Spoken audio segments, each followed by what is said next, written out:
Sure. Okay, great. I'd like to call the Bristol Select Board meeting to order on December 5th, 2022. Review agenda for addition, removal, or adjustment of any items. Anything, Doc?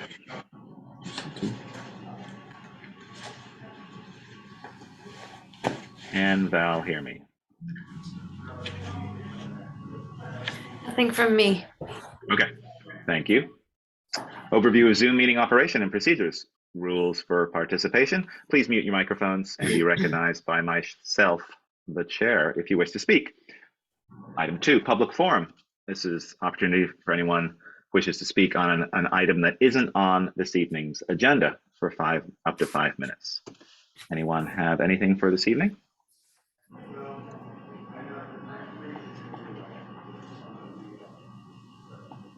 I guess not. Okay, moving on. Item 3, department head roundtable. Let's start with Sharon, town clerk's office. Good evening. One election's over, but there's still some work to be done there. And also gearing up for the next election for town meeting day. And we're working on budgets. We'll be doing a water read this month, sewer reads every month, but we will have another bill going out, and just doing a lot of catch up before town report stuff is starting to roll in. And so there's a lot of things going on. Excellent. Any questions for Sharon this evening? All right, thank you, Sharon. Moving on to, let's see, Meredith, Recreation Department.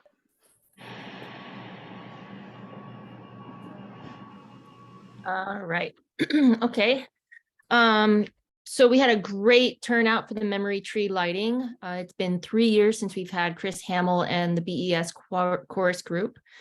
It was really great, and it's nice to have them back on the bandstand. We got the tree from the West Inns, which came out to be about 24 years old once we cut it down and counted the rings. So that was exciting. And then we're just gearing up for Friday's candy cane hunt. It would have been great if we had snow. It makes life a lot easier for us to just put them in the snow for the kids to find. So this is going to be a little bit trickier. But Walgreens gave us over 300 candy canes, and they're the full size. So game on for that. And then just kind of working out the possibilities for community swim at Mount Abe during the Christmas break. We haven't offered that before. So that's up in the air, but that would be kind of nice. I think we'd only do 3 days out of the week that school's in recess. But that seems to be a great thing for all the communities to do. And it's pretty inexpensive. It's $5 per swimmer for the hour. And if you have a child that's 2 and under, they're free. And we have quite a bit of swim stuff over there, kickboards and life jackets and toys, and bought a bunch of goggles for folks to use. So other than that, the hub is rocking. Another great week where there's up to 30 kids going into the hub. So when we come to budget time, we definitely will need to look at a bunch of things in the sense of like the food line, program line for over that. And the same for the rec department. We're looking at possibly returning to 2018 budget forecast as we are finding ourselves getting phone calls, every other day about renting the Holly Hall. The Howden Hall is rented out 3 times this month. So that's pretty exciting. So the world in the Bristol Rec Department and the hub and the pottery studio is doing fantastic. Wonderful. Thank you very much. Any questions for Meredith this evening? All right, moving on. Let's move to Anthony, Treasurer's Office. Hi, guys. Currently, right now, I am working with Peter on a couple things that we're just trying to tidy up for the end of the year. Another exciting fact of life is that the fixed asset portion of the audit for FY22 is done. I signed it last week. According to the fixed asset auditor, things looking very detailed, very nice. As far as anything else really goes, just working on some delinquent taxes and just a couple other odds and ends. Okay, thank you very much, Anthony. Any questions for Anthony? Yes, I have 2 questions. Has Peter given us an end date, a definitive end date? No, he has not. What I'm trying to help him with right now is he likes to call it his dirty laundry. Just tidying that up. He's got a couple items that he just wants to square away that he doesn't want to leave me with abruptly. It's not, sort of like some long-term items he's been working on for like the last year, but they're pretty much almost finished. So Second question is revolving loan fund. I see there's a couple that haven't paid for a while. Have you yeah, reached I've out got to about reach that? out. I was waiting for the most recent statement to review who paid, because we had a couple late payments in October, like towards the end of the month. And due to some paperwork issues, I wasn't able to actually see it until I got the statement. And now I get to actually reach out to those that are still delinquent. So Yeah, I was gonna say, that's my I see next one that step. hasn't paid since May, I think, or May. or Yep, June. there is one that has not paid since May. There have been a few others that we have been keeping a close eye on and have been pretty vocal about. And Valerie knows about them as well, and we've worked together Yeah. trying to figure out. Mhm. Okay. And Anthony, I got a question. I noticed we paid all the town appropriations to the list from Yep. town meeting.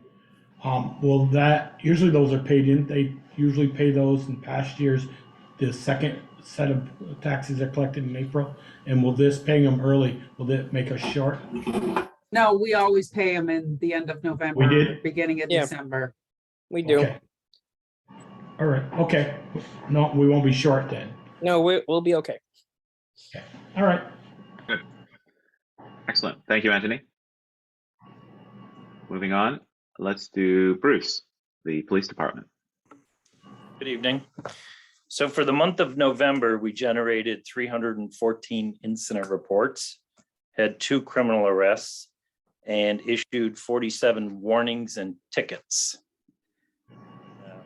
You probably noticed we changed the speed radar signs when you come into town, just as a friendly reminder to drive carefully. They made me laugh, Bruce. What message did you have? Well, both. I had to make sure what the second one said. I only saw they have a nice day. No, it now says naughty and nice. There's actually three Is there- depending upon your speed. Wow. Okay, then I wasn't going fast enough then. Those are really so cute. That's great. Wonderful. Thank you, Bruce. Any questions for Bruce? Anything else? No, that's it. You still have somebody in doggy jail? I don't believe we've found the owner of the dog yet. Okay. Oh, Doggy jail. Oh dear. It's not one from All right. up my way. All right. Thank you, Bruce. Is Eric behind you, Beaker? No, he's not here tonight. Eric will not be here tonight. And in his conversation with me, he would have very little to report other than they are just doing the routine maintenance to get ready for winter Okay. and to keep up with things. All right. Thank you very much. Thank you, Bruce. Thank you, everyone. Item 4, dog ordinance violations hearing. Vicious dog at large and other dog ordinance violations.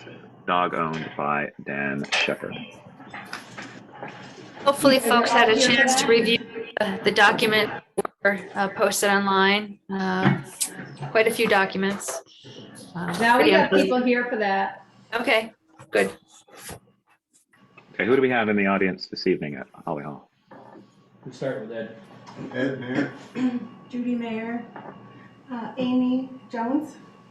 John Skogstrom. And John Swepston. Are you here for the dog complaint? No, no. Oh, okay. But you're here. You don't live out there. You're just- Okay. There's some Okay, relation I know to where you're. dog trees. Yeah. Sure. Dog Is wood. is there anybody representing Dan Shepherd this evening, or he is not joining us? No. Okay. He was sent a certified letter, whether he received it or signed for it or not, I don't know. Okay. And we know that the police department has issued violations to him in person, as reported in the details, Right. the letter that we received. Okay. How would you like to handle this? Are you asking? Well, I'd like to- I'm asking Val and asking the rest of the board, since there are numerous directions that we could take. It's obviously we like people to be in person, especially if it's someone where the accused, as it were. But with them not being present, it makes it a little bit more challenging. I don't know, Peker, maybe Joel, you have more experience than I, perhaps, as being longer on the board. How have you done this in the past? I know I've had a couple, I think, that I've dealt with as a select board member, but I don't know. I defer to you, perhaps, Peker or Joel or Michelle. Let me just give Joel a gist. First complaint was in May. Dan's dog went after Judy's sister, right? That's me. Okay. Yeah. Went after him. Didn't bite him on because she had a rake in her hand to keep him away. And then the second complaint was not too long ago where he actually bit one of their dogs. Neither dog were registered. They issued a violation to both have them registered, and Dan got a vicious dog complaint or a vicious dog ticket. I think A warning, only a warning at that Was it a point. warning? Okay. Yeah. Mhm. And Sharon, have the dogs been registered since the since the warning? I No. sent mine in on Thursday. No, I'm talking about the dog. Well, neither Thanks. dogs. Thank you, Judy. Oh, there's, Yeah. Yeah, mayor's came in the mail today, so we do have hers, but we don't have anything for Shepherd. Okay. Well, I mean, given the nature of complaints, I think Val's suggestion of having the dog tied and secured, or some sort of fencing. I know that we've talked about that in the past for other dog owners where we've had violations and had incidences. I don't know, board, what are your thoughts on this? Well, I think we do what we've done in the past. And what we just did on the one we Yeah. just had a couple weeks Right. ago. I mean, I think that's the route where we tell them that they have to keep the dog hitched or under control, and if they can't, then we'll take the dog. Yeah. And they have to get him registered. He has to get it registered in what did we give him, a week, less than a week. And each day that it's not registered is a separate offense. Correct. You should be That's reminded of that. May, when you got it off with the rake till November, does the dog come over quite often, or you don't see it? It hasn't come over in between In between those two those two incidences. incidents? They have let it loose Trying to get a pattern. if in there's a pattern. between. What did Alma? That was a while ago. That was before. Yeah, It but then- started 3 years ago. Oh, okay. So What it's kind of just- dog is it? A cane corso. It's Oh. a kind of a mastiff. Mhm. But So it's a big it happened dog. in the garage. Yeah, and the thing It is, came after him in his own garage. we're in fear. Our dad, who's 94, still drives. He can't go over there. If that dog is loose, which we don't trust that it's locked up, I mean, that's the end of him. Mhm. And it has affected how we have family time. Well, the ordinance is very clear about having control of your dog.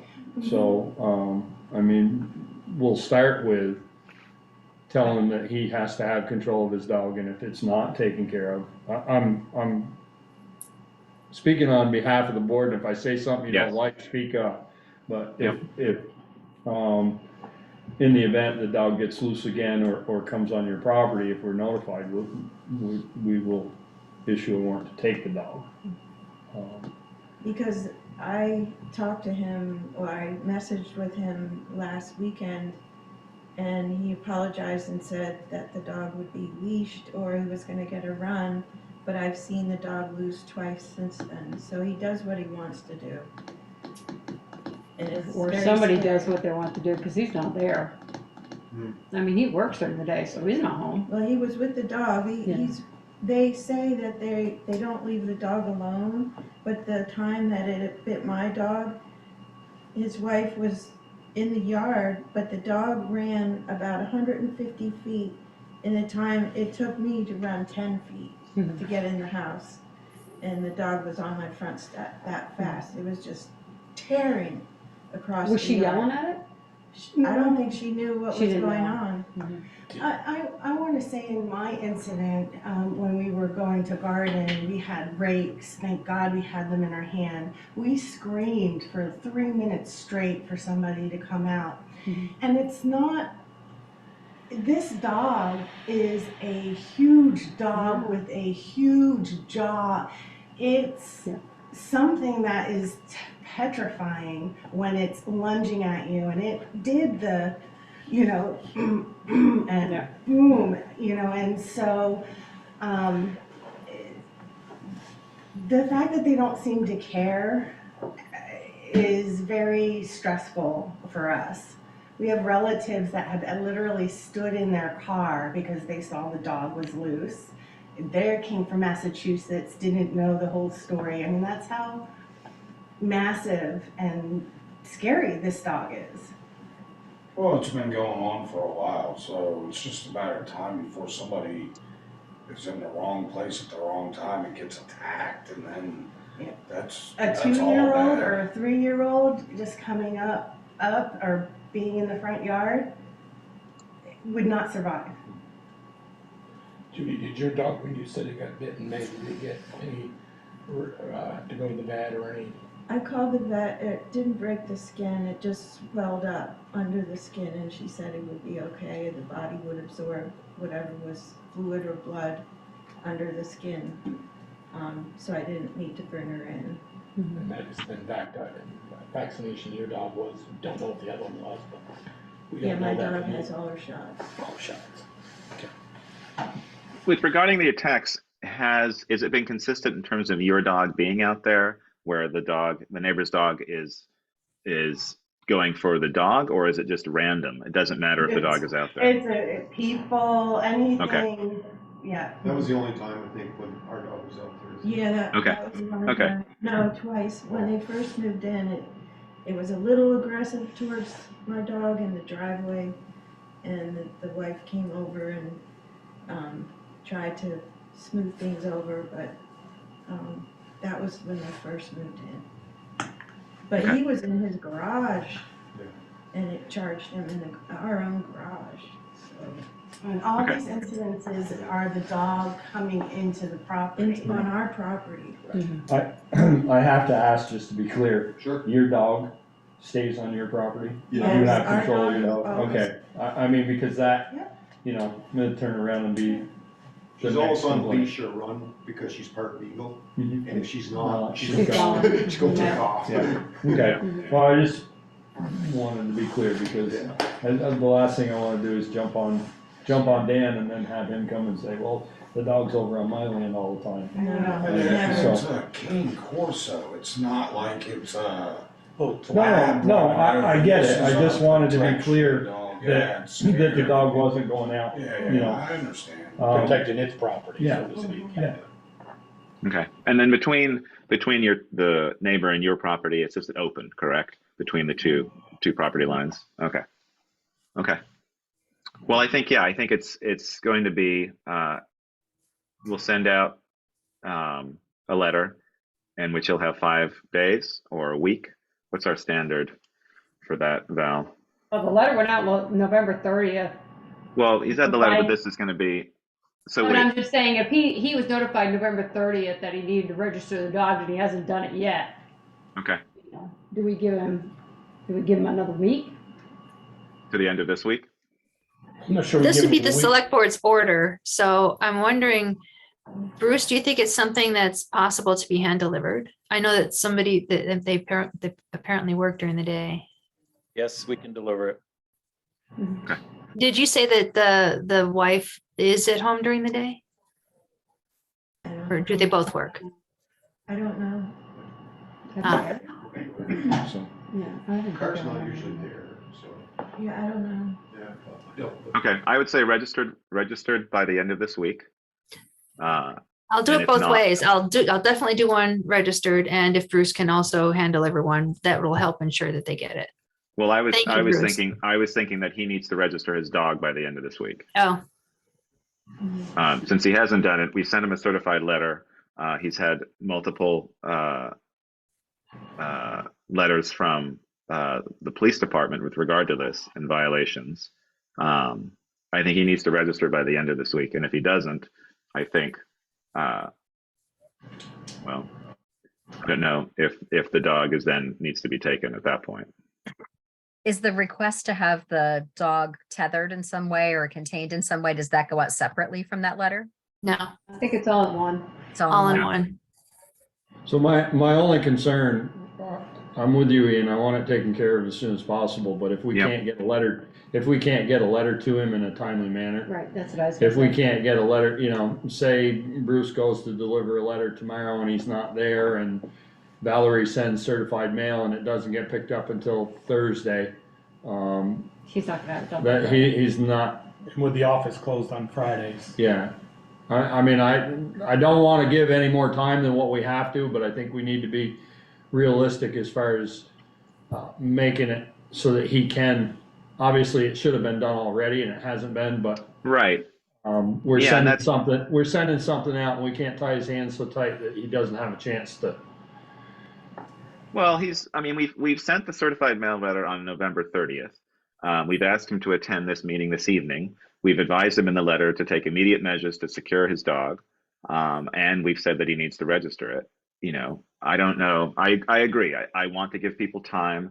I don't want it where they feel that they're unable to do that, but we have sent almost an exact same letter. And I know that we're having a hearing this evening, but I do feel that time is of the essence here. And as they've mentioned, it seems like something might happen and something more serious. And so I'm concerned about that. Well, I don't want them living in fear to get out of their car and go No. into the house. That, No. absolutely not. Bruce, if you went there tomorrow, let's say, and they're not home again because they work, They're home right now. right, could you have one of your officers deliver that in the evening? Absolutely. Okay. That's what I All right. I'm well, out of the let's- office Bruce. all morning tomorrow, so I won't be able to produce the letter until the afternoon at best. I'll be on the road, so Is Sharon tomorrow. able to do the letter? I mean, I can prepare it and print it. I can't do the certified mail part. I'd like to at least give him a weekend to, at least till Monday maybe. The dog there's gotta be arrangements to have the dog either tethered, hooked, leashed, all the time. As Peter said, it's gotta be in their control, but, so, he gets home at night and it's dark, to put up a pole and do the chain and all that. That's one thing, but at least gotta have that thing tethered by the end of the weekend. Completely tethered at all times, if it's outside and not under his control. Has he been over since the last incident, the dog? No. Okay. Well, let's have Val work on the letter tomorrow afternoon, and then hopefully we can get that. We can have maybe Sharon work on the certified mail part and have Bruce or a member of the police department deliver tomorrow evening. Does that sound reasonable? So we know that it actually gets to Mr. Shepherd. Do we, I mean, do we need to send a certified letter if the police department hand delivers a letter? Right, I mean, to me, that's Right, just as good that's as true. certified, if not better. If we deliver it, you don't need to send another one. I don't think so either. Well, that's So good. if we can have that done by tomorrow night and give him to the end of the week to have the dog registered and give him the weekend in case he doesn't have time, as Joel says, give him through the weekend to make sure that he has a secure method of letting the dog out. Does that Yep, sound I think- like? Yeah, a I think that plan? sounds good. Does But that I don't sound know, do like we want something to, that's acceptable to you? I just feel like this guy's not taking this whole situation very seriously because he's had all this time and nothing's been done, but something's gonna happen. And I feel like we're just kind of not really doing anything, and then something is gonna happen and say, man, I wish we would have took that dog 2 weeks ago. It's already come after him, it's come after her, it bit her dog, it came after them. I feel like we should be already past letters and notifying, like he knows his dog is dangerous. He knows it comes over there all the time.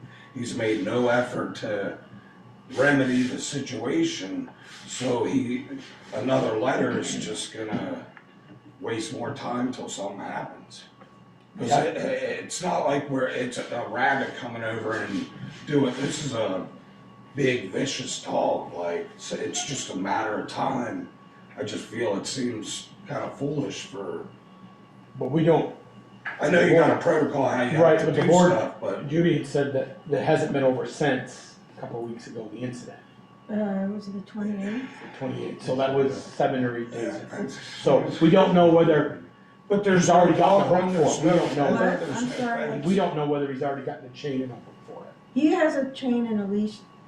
so that Already. may be why he's not had come back over since. So, but I think if we He's send him a He's letter, had that for a really long time. He just doesn't I've use seen it. him with the dog loose twice this week. It didn't come over to our yard because it was early So he in the isn't morning. complying then, if He you've seen isn't. it twice loose, he's but not, I think, he's Well, not. if he has complying. control of the dog and it doesn't leave his property. I mean, That's a I fine totally understand what I you're know, saying, I know. It's just- you know, but Has If- this dog bothered any of his other neighbors? I asked Kim and she said no. Huh. They didn't have any real issues with it. But their back of their house is right there at the front of your house, so that's like, when he comes out, he's coming right into your property, really. I know he has gotten loose and ran down to, is it Chris's house where Libby used to live? oh, down across the bridge or Yeah. across the river. He's run down there and they've gone tearing after him, trying to get him back. But I don't think he does that very often.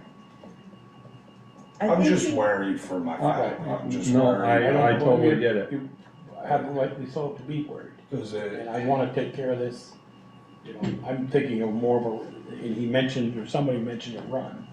You know, that, okay, we gave you 2 solid daylight days that you're not working to put up a run. If not, we're taking the dog. yeah, That Or a sounds run, good. Yeah, or that some sounds sort of good. Some kind of containment. run, Sounds containment, good. what we're taking the dog. That sounds Yeah. good, cause he told me last weekend he was getting a run and then he didn't. Right. So that I think there needs to be a consequence. And if the dog is not registered by Thursday, because the office is closed on Friday, and there's not secure measures in place that are apparent by the end of the weekend, then a consequence is that the dog gets seized. Yeah, that and we'll have, You mean taken forever or just taken to the- shake to the, him up and then bring it back? We take it and then forever it's then surrendered. surrender. Yeah, Yes. see, that's just a no-win situation, like why? No, she's saying it would be surrendered. Oh, He they would take surrender it. it. Yeah, he has. to We would surrender. take it, he We wouldn't would get take it it back. It would go to Homeward Bound down. Yeah. for adoption. Okay.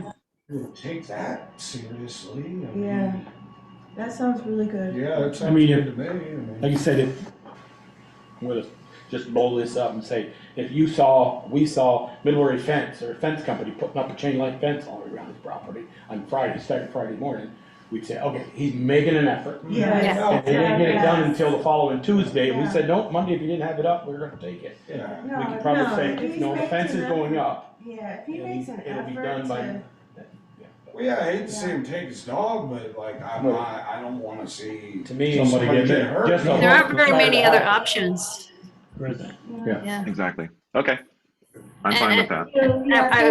I want to Go ahead, Val. I want to check in with Bruce because we're putting some stuff onto the police department. How is that gonna go? I mean, is that okay? Is it the capacity? We can deliver that as soon as we have a letter. We'll make sure it gets delivered. If you make some kind of stipulation that the dog can be seized. We cannot go on his property and seize that dog without a warrant. If the dog leaves the property, then we can pick up the dog. Dog in our possession, and then we could obtain, or you would have to obtain a warrant to continue seizure of the dog like we did in this incident.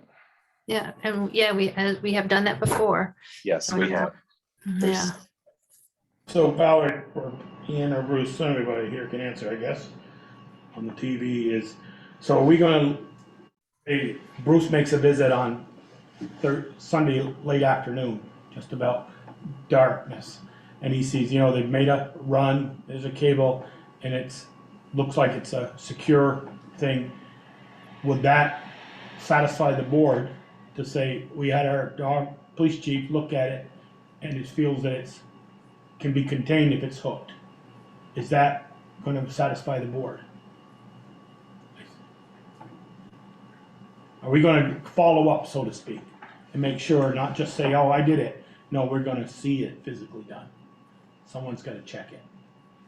If you go back and look at the wording that you used previously and follow that same wording, where if the dog does leave the property and we seize the dog, then we will maintain seizure of the dog after you obtain a warrant. And if the dog does leave the property but gets back onto the property before we get there, you can still request a warrant and we can go seize the dog after that. So if he maintains control of the dog, there's nothing that we are required or need to do. Okay. So it means if the dog gets away and gets on your property, you need to notify us. Mhm. If I'm Take pictures. I'm understanding you correctly, Bruce, So we we upload can't everything. do anything with the dog until it's off his property. Correct, yes. And if we go back to, and I'll try to find that case, it was a couple years ago, and we'll use the same wording in the same format, but I'll get that. Yeah. And if that does happen, Bruce, I won't be around to draft any kind of subsequent correspondence, so somebody else will need to do that. Yeah, we can have Sharon work on that, I think. Okay. Sharon's nodding. Good. Okay. Yeah, I mean, I think that's, Bruce and I'll take care of it. Okay, good. good. Yeah, I think to answer your question, Joel, I think if we see an effort being made that the dog is being contained, I think that's a good sign. If, as it's been mentioned earlier, that there is a pole and line there, but it's not being used, and if that's what we're seeing when the police department goes there, I'm not sure. It's, I don't want to play the waiting game to just wait for the dog to get out again, but I think we need to be just a bit cautious of that, because there is potential for that happening, and if the neighbors are able to notify us as soon as possible, that's a real benefit to us. Who should we notify? I would call Sharon. Call Sharon, yeah. Sharon, is that what you're saying, Sharon? I can't hear you. Either me or Bruce, the PD. Okay. Yeah. Okay. Thank you very much. Yeah, thank you. Okay. Sorry that you had to deal with this. Thanks. Hopefully he stays put. Yeah. Off the Harvey Road in Bristol. Corner of Harvey. Before the store. Big, Bristol Country Store. Do we need a motion to send that letter? You cut a tree down there a few years ago. Good Yeah, question. let's do that. I think it would be a good idea Yeah. to clarify the details. Okay, then I'll make the motion to The Brown House. send the letter to the Shepherds, Deliver That a house letter. right next door. delivered by Bruce, or delivered by the police department, On 160. That Okay. TRP. to I guess- contain and register their dog by the end of the week. Okay. I have kids. And also have the stipulation of the dog will be can be removed if they don't make efforts to contain the dog. Yes. Okay. Thank you, everyone. All right. Thank you. Hope it resolves. I'll second it. Okay. So we have a motion and a second for that letter. Any further discussion on this matter?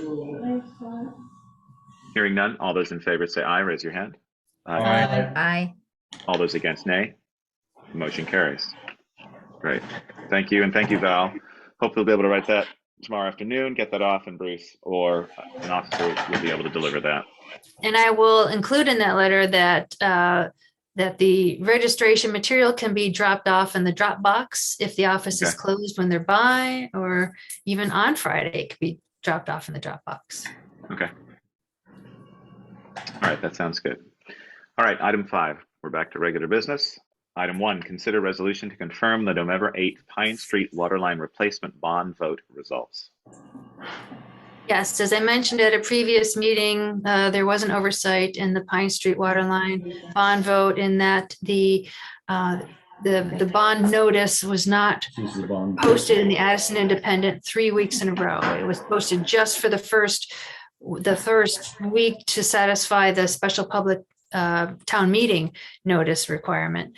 And that our bond attorney found a statutory provision that allows the select board to acknowledge this and pass a resolution with all the whereases of what transpired, and the vote that was overwhelmingly successful, and to certify the results of the bond vote. At first, I included a draft of the resolution because bond attorney Brian Monahan sent me a version, and I made some adjustments to it, sent it back, but didn't hear back from him at all until late Friday, actually not at all Friday. And I got a response on Monday today, and cleaned up the thing, and I posted a final version on the website, I think, and emailed it to the select board. So we do have a final version that he endorsed. Do we need a motion? Val, or do we- Yes, please. Yes, please. I'll make a motion that we validate the bond vote for the Pine Street water line. Bond vote. Bond vote. Thank you. Second. Okay, we have a motion and a second. Any further discussion? Hearing none, all those in favor say aye, raise your hand. Aye. All those against, nay.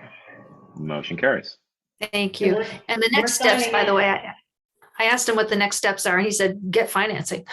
Either go to the bond bank or go to private institutions, search out the best interest rate. I'll check in with the Steve Palmer and the process we're going through there for the loan, through that for the construction loan. But anyway, that's it for the next steps, is get financing. Terrific. I'll sign that tomorrow. Yeah, it's on the table. Yeah, in a green Great. folder. I'll for sign. everybody. 3 of us have signed it. Oh, super. Just sign for me. It'll be all right. Item 2, grant authorization request 2023 Growing Urban Forests in the Face of Emerald Ash Borer/Caring for Cannabis Grant, Bristol Ad Hoc Tree Committee, and the town administrator. And I think that's why John Swepston's here. I assume so. I'm guessing there's a tree in the title, so I'm guessing that's why he's here. Come on I'll up, just John. quickly clarify that it wasn't clear which program they might be interested in applying for. It turns out they're primarily interested in the Caring for Canopies grant application of up to $5,000. It's a 50-50 match, so the project would need to be $10,000 or whatever it is. It's 50% match, which they propose either in-kind time, volunteer, whatever services. Being that John is a professional arborist, some of his professional services might be able to be volunteered if we document it appropriately. And they may be asking for an allocation of the A. Johnson endowment fund from the proceeds of the endowment fund, which are right now are a little over $4,500. So we should be okay, because the most we can apply for is 5,000. Or the most, yeah, we can apply for 10. The most we can get from them is 5. Correct. It's from the A. Johnson, is that what you were saying? Yeah. Okay. When Andy passed away, he bestowed to the town $100,000, Right. or maybe a little more. And we put it in an interest-bearing account. I wouldn't touch it for trees and things of that nature. Okay.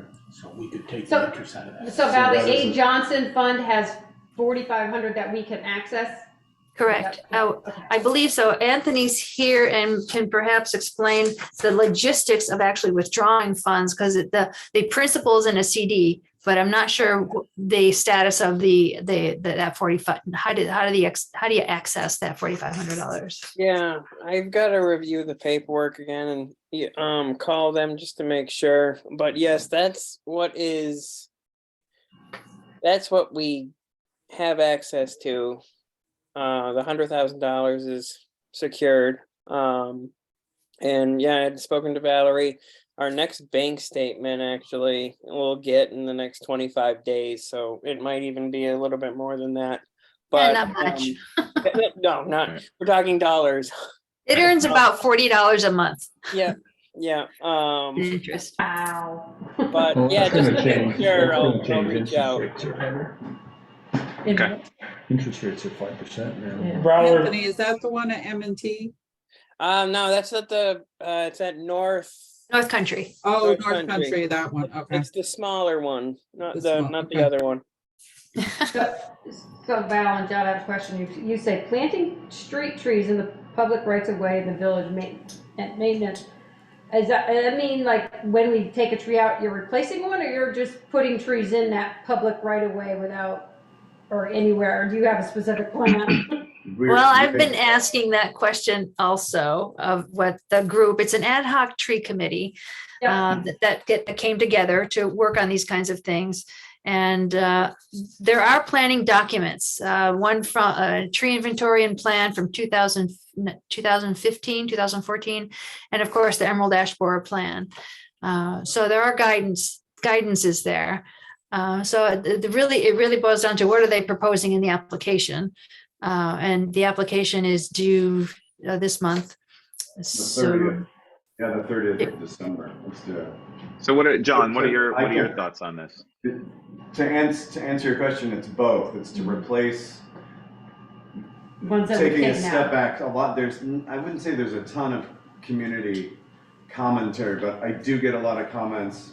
People see trees get cut down, but they don't see trees get planted. And it's sort of common because trees decline and decay and they become hazardous, and so there hasn't been sort of Replacement. one-for-one replacement. Right. But what we're thinking, this ad hoc committee that we have, it's going to be, depending on the amount of funding we get, it's going to be sort of a mass planting. And there's 3 of us on the committee.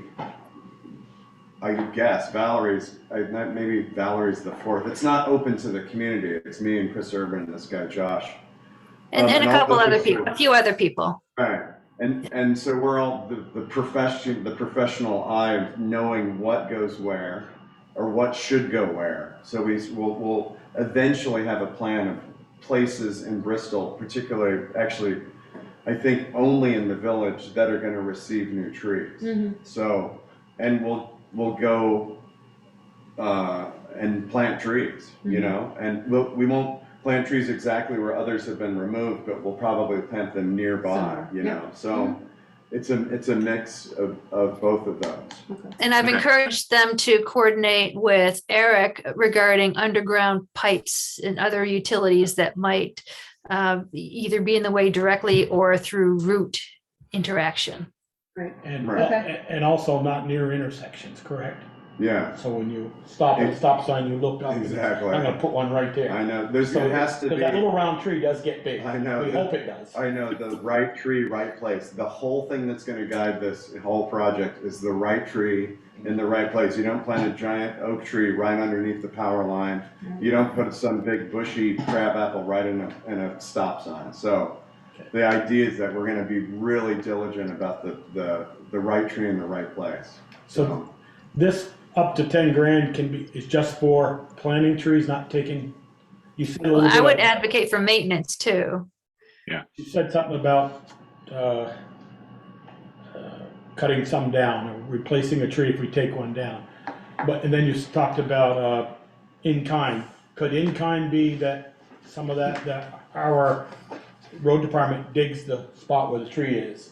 We're gonna go.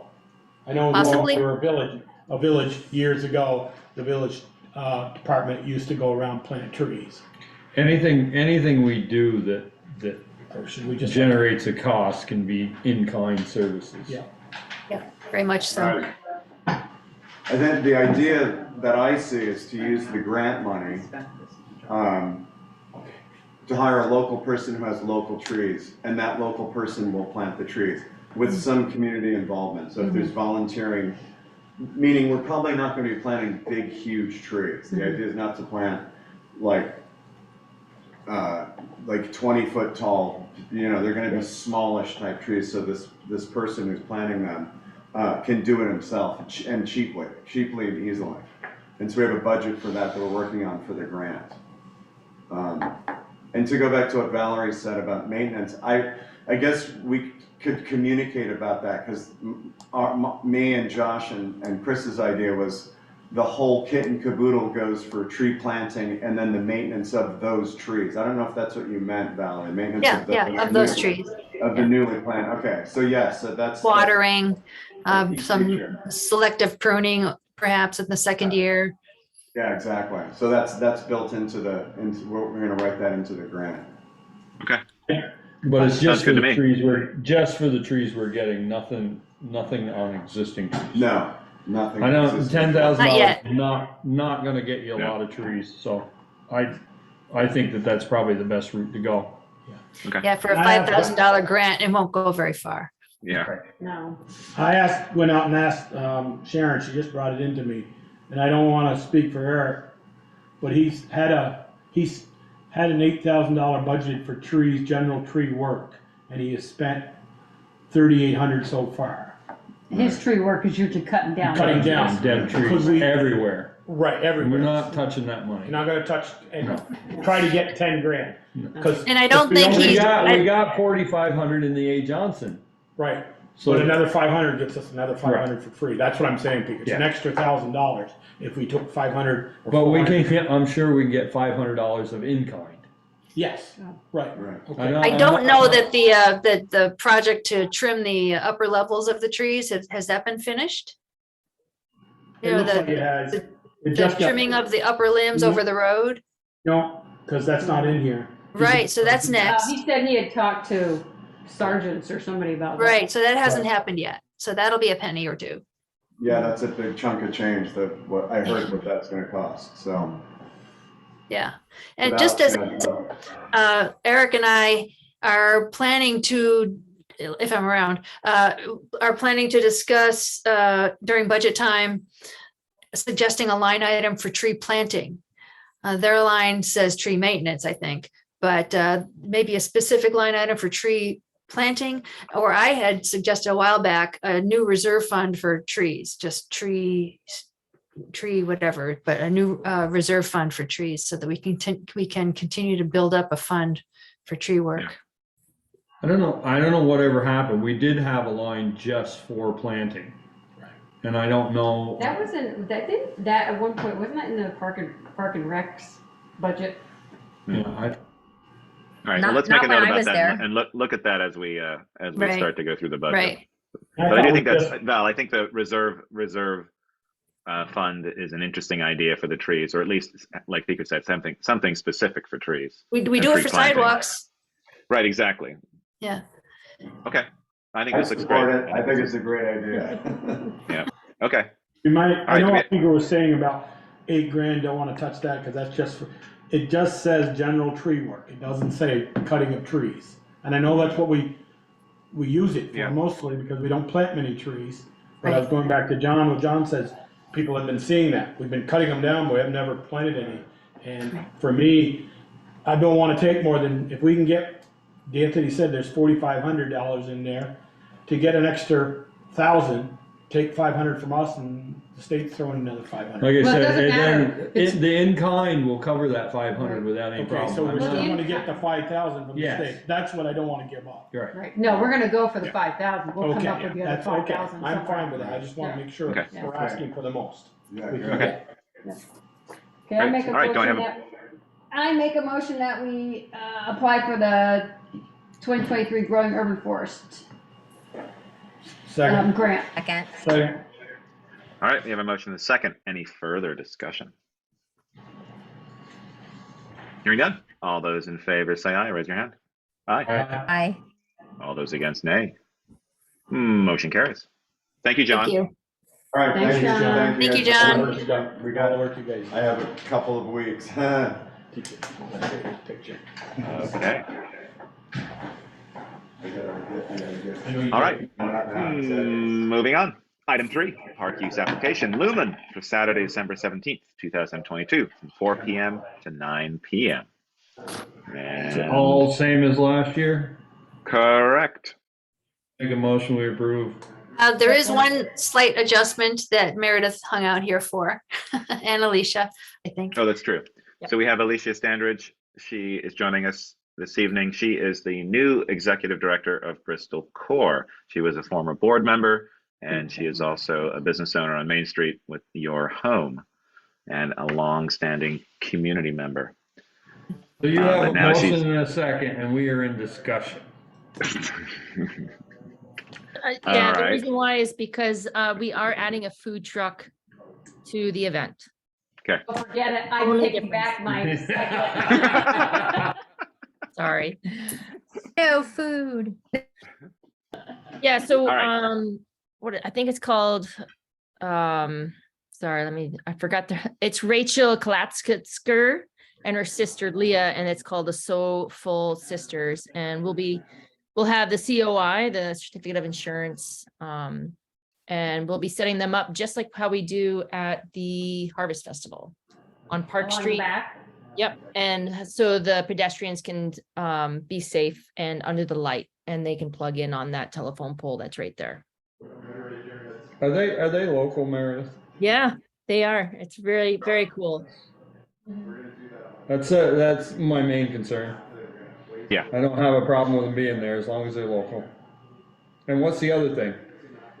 Well, that was it. I mean, just making sure the fire pits are, like, I know you guys usually ask about our fire plan. I mean, I assume your plan is the same. Well, so it's a little bit different, and Alicia can speak to this too, but I'll speak to it as well, just since I've done it in the past. In the past, the event has worked with co-partnered with Tandem, and we've done fire pits and food on Main Street between the bank and the Rockwood block, but that's sort of changing. Tandem is no longer involved, and this is a Bristol Core endeavor, and so it'll be just the food on the park. Through the food truck, and then fire pits on the park. The ones that we normally use on Main Street will just be on the park. And similar to other events, we've had fire extinguishers, and people will be there at all times. They're not going to be left alone. So that was the additional change. And something to protect the grass, just like the nativity scene. Correct. Yeah. So Ian, in the past, as you said, they had them in between Tandem and the bank. They're not having it there, so they're not going to walk from the park down Main Street for the lights with the candles. None of that. There will be the lantern making, and it'll be in person. Alicia, what's the final decision on that? Can you detail that for us? A little of both. It's definitely going to be in person, but there will be kits to pick up at the library for people to take home if they're not able to make it to that or would rather not go. Okay, so in person at Holly Hall, and then walking across to the park, but then there won't be the procession downtown, correct? Okay, because last time we just said they're going to have a lighted candle. They can't go in any of the stores. Correct, and we actually we didn't allow lighted candles. It was just Right. like battery operated. Battery operated, So, that's what we allowed, right? Yeah, and it'll be the same for the lanterns this year. They'll just be battery operated. They're actually more fun for the kids to play with too. And they don't get burnt. All right. So Michelle we made a motion. and a Was there a second? Peeker made the motion, I seconded, I think. Oh, Okay. Any further discussion on this matter? Hearing none. All those in favor say aye. Raise your hand. Aye. Aye. All those against, nay. Motion carries. Thank you, Meredith. Thank you, Alicia. Thank you. Thank you. Have a great event. All right. Continuing. Whew, where are we? Item 4. Preliminary review of the FY 2022 audit. this is a revised version. I think the only substantive revision has to do with the landfill obligation. Myself and the auditors went back and forth about this a little bit, and Anthony and I looked through, or at least tried to look through the rest of the document and really didn't see any other changes. And I'm doubtful that we'll get into the meat of it tonight. But we at least wanted the select board to have it in your hands. Yeah, in your hands. Good segue, good point. During budget present season. you get, you come to a meeting. You come to person, you get present. So to have it in your hands during budget season, and also as you poke through it, consider whether you want to invite representatives from the audit company to come to a meeting at some point and go through it with everybody. I sat in at a Addison County Solid Waste Management District meeting, maybe 2 years ago, 2 or more years ago, where their auditor, which is the same as this one, by the way, RHR Smith, their auditor did come to a meeting and went through relevant portions of the document. And it was very useful. I thought they had a very useful discussion about it. So that's one reason why I make that suggestion, because I saw it happen. And it just might be useful if the select board's not particularly comfortable going through it, or maybe you are and we can be done with it. It all depends on what you're up for. Well, personally, I'd like them to go through it because, usually all I do is read the report and see what they have to say because I don't understand. Right. This is beyond my scope. Yeah, it's dense. It's pretty dense. Yeah, I agree with Michelle. I think if we're able to invite them in to be able to go through it with us, I think that would be very useful. Oh, good. We'll plan on that. We'll look forward to that. Yeah, right. Do you? You probably do. No. I mean, Joel and Peker probably understand it from beginning Cover to cover. So. We understand this like IT stuff. We're right on the cusp of it all. Yeah, no, I think that would be great, especially as we get into budget season. I think that would be very useful. I don't know what their availability is between now and through January. That's true. What kind of time you'd want to allocate to a presentation. Chances are they can do it by Zoom, so it's not that big of an investment to actually come here and set up and do all that kind of stuff. Yeah, I think if we encourage them to do it via Zoom, that's going to be much easier. So maybe a half an hour presentation. And perhaps the next useful meeting would be the 19th, the next meeting on December 19th. Okay. If they're available. I'm not sure what else is on the agenda. I don't think is that the one that I'll be making? Yeah, that's the one you're doing. I think it's going to take an hour. I don't think 30 minutes is going to be enough. Okay. Well, I'm wondering if they the could. 19th. Let's go ahead, Kyle. No, I was just gonna say, I wonder if they could send ahead of time, like highlights of what we should be looking at. Oh, yeah. So that we would have something ahead of time to digest a little bit, because 108 pages. Yeah. I'm wondering if the 19th is too early. I wonder if we shouldn't have you, Anthony, and maybe Peter with his background, so many years here. Is there some series of questions that we'd like some answers to? I don't know. Like, why are we doing this? Do we need to do this? Or how could we make this better so we don't have to reinvent the wheel, so to speak? Yeah. I don't know. What is our fund balance? Right. Yeah. I mean, I have it. I have the number for it actually, after talking with Miranda multiple times. They don't use undesignated fund balance. They use unassigned. Right. That's the terminology they use. That's and fair. if anyone's curious, it's on statement C, which is page 16. It's under general fund. If you go to fund balances, it is the bottom one right before the total. And the number is 348,186. Unassigned. Yep, I see it. Oh yeah, unassigned. Okay, great. But that includes our. They also, one of their recommendations is that the select board, the town, maintain an undesignated fund balance of something like 5% of the. I think I think it's higher than that because. Yeah, higher than that. 6 months worth of. 3 months or 6 months worth of expenses or something. I forget. That's our emergency fund. Yeah, it's just according to the auditors, they'd like to see a higher percentage than 5. Because the bare minimum, when auditors look at your reporting and your statements and everything, what they're looking for in the eyes of the federal government is, can you guys operate? If something was to happen, would you guys be able to operate for 3 months minimum? 3 months. Sure, we just borrow money. It's the American way. If all the banks were closed. Not for everybody. Where do you see that on page 16? Right here. Okay. 348. Oh, I'm sorry. Anyway. All Okay, right, so well, let's try. plan on an if we- hour. So Joel, you think so an hour, and Joel, you think maybe the 19th is too soon? We want to collect some ideas. I'm gonna pass it to Anthony. Do you think you can pick Peter's brain and say, Peter, you've seen a lot of these. Where do you think that we could improve? Or I don't think Peter's had a chance to look it over. Yeah, what's the best? He's read it twice. I mean, we've talked about it, but I don't think we've gone into the necessary depth that you're referring to, Joel, just because, like, I mean, I guess we speak accountant, so we're just like, oh, look at this and look at this verbiage. Because really the biggest change financially, according to this revision, is there's only about a difference of $29,000 because of the liability of the landfill. Other than that, it was just verbiage. So I guess can maybe, talk more Anthony, with. the question might be is what is the best use of our time and their time at this meeting? Well, yeah, that is true.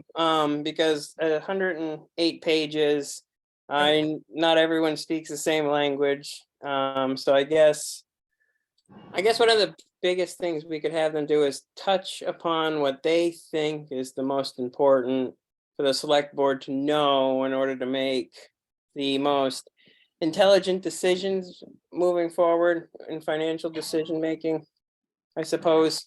I know that FY22's audit's going on right now. I haven't heard back from Miranda on a few items, but so I mean we'll see about that. Also, their scheduling. I know that they have a large clientele, so I don't know if it might be better that it's a ways out, but okay, I can't really speak to their scheduling. All right, well, let's find out. Let's ask some questions of them and see what we get back. Sounds good. Okay. Thank you. But if you have looked it over now and haven't, you want to talk about it, now's the time. I have not.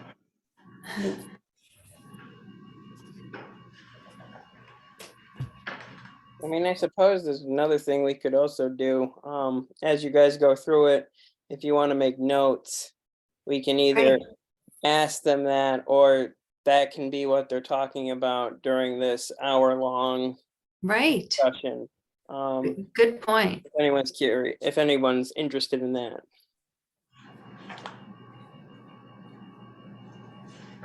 From the Great if I conversation we just. understood it. Yeah, I don't. Yeah, I was just gonna say, from the conversation we just had, I don't know that we know what to ask. Right. Sorry.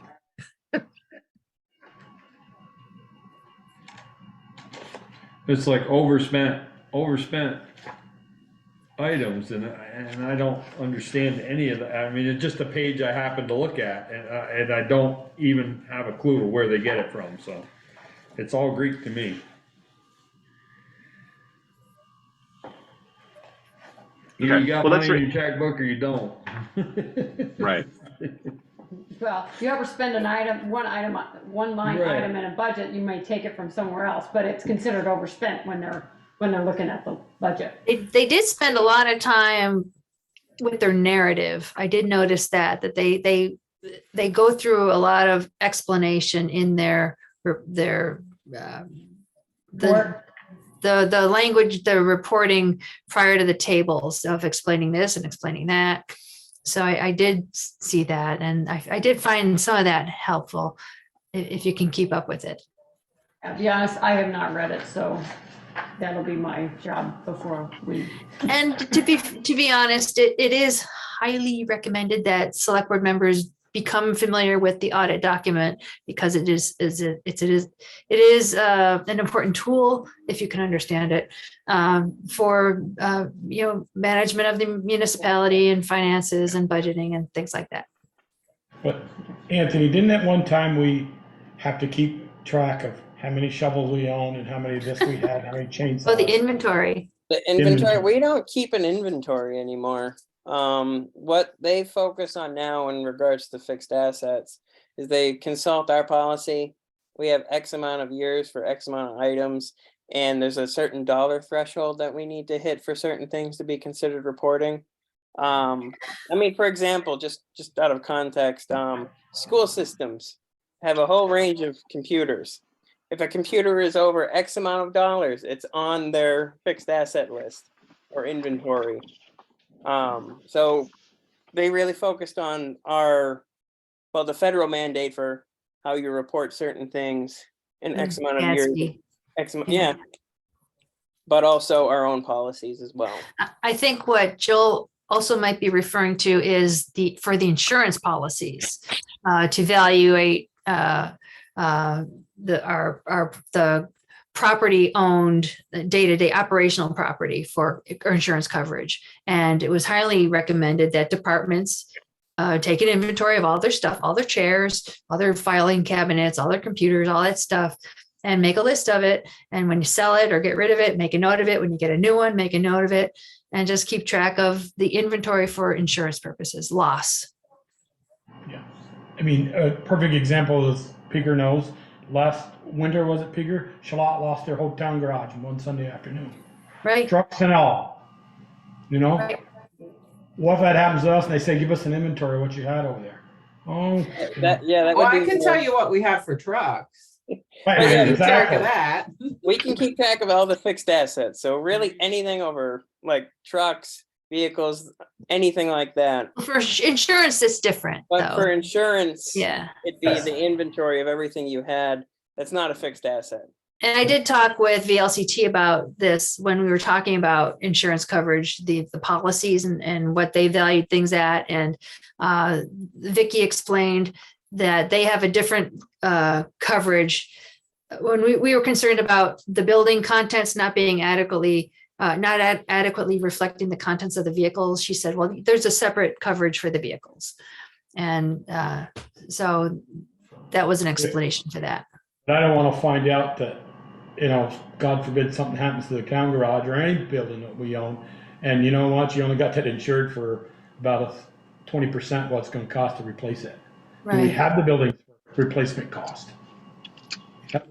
Well, that's what we were talking about a few weeks ago. We're getting off there, but those are a couple of questions I'd want to ask, also about this audit. Yeah, the auditor wouldn't be able to answer those kinds of questions. Those are for our insurance coverage. You can see I spent the day with the insurance adjuster today, went around all our branches and inspected every furnace, so. Oh my, yeah. Yeah, I spent the day with him, traveling. Okay. Yeah, I mean, that seems like something that we should have. We should have an inventory, a decent inventory of all of town buildings, and make sure that our insurance is in line with what's in those buildings. Yeah. I know the Public Works was doing it for a while, and I know that Recreation has been doing it, and Okay. I think they're pretty up to date. I'm not sure so much other areas. I mean, what about the town offices? Do we know what's in there? Nobody's actually requested that we write everything down here. We know we have printers, computers, and that kind of stuff. But Yeah. Okay. Right. I did talk about it with Jenna a long time ago, but I'm not sure where that went. Okay. Well, let's revisit that, and let's see if we can just get an official handle on where we are with that in terms of town garage. I mean, I know that the fire department's probably got a full inventory. I mean, if we can get the detail that the fire department has, that would be pretty nice. But it takes organization, and it takes a plan to be able to do that. And maybe Brett and Co. would be able to help us. I know that they run their own system for that, but it seems like it's an incredibly useful tool for them. And it seems like we should maybe be looking at a similar path. Any further discussion on this item in terms of the audit? Any other questions, concerns people have, or should we move on?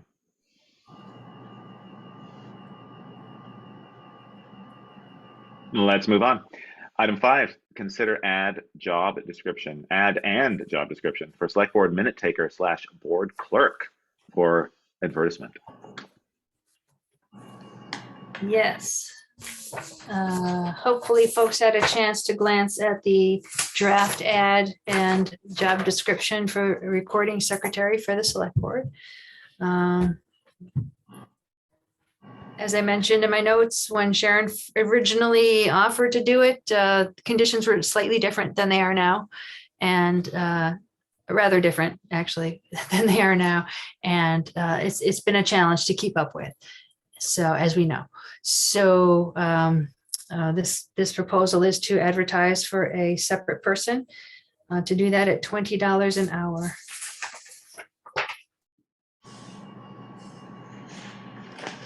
Yep, I think both look good, the ad and the position. Was it a similar ad to what we used for the development review board? I know that was a I believe separate so. position. Yeah, Okay. in fact, I just changed the names. Okay, great. Not quite, a little bit more thought Great. than that, but Yep, I think this is excellent.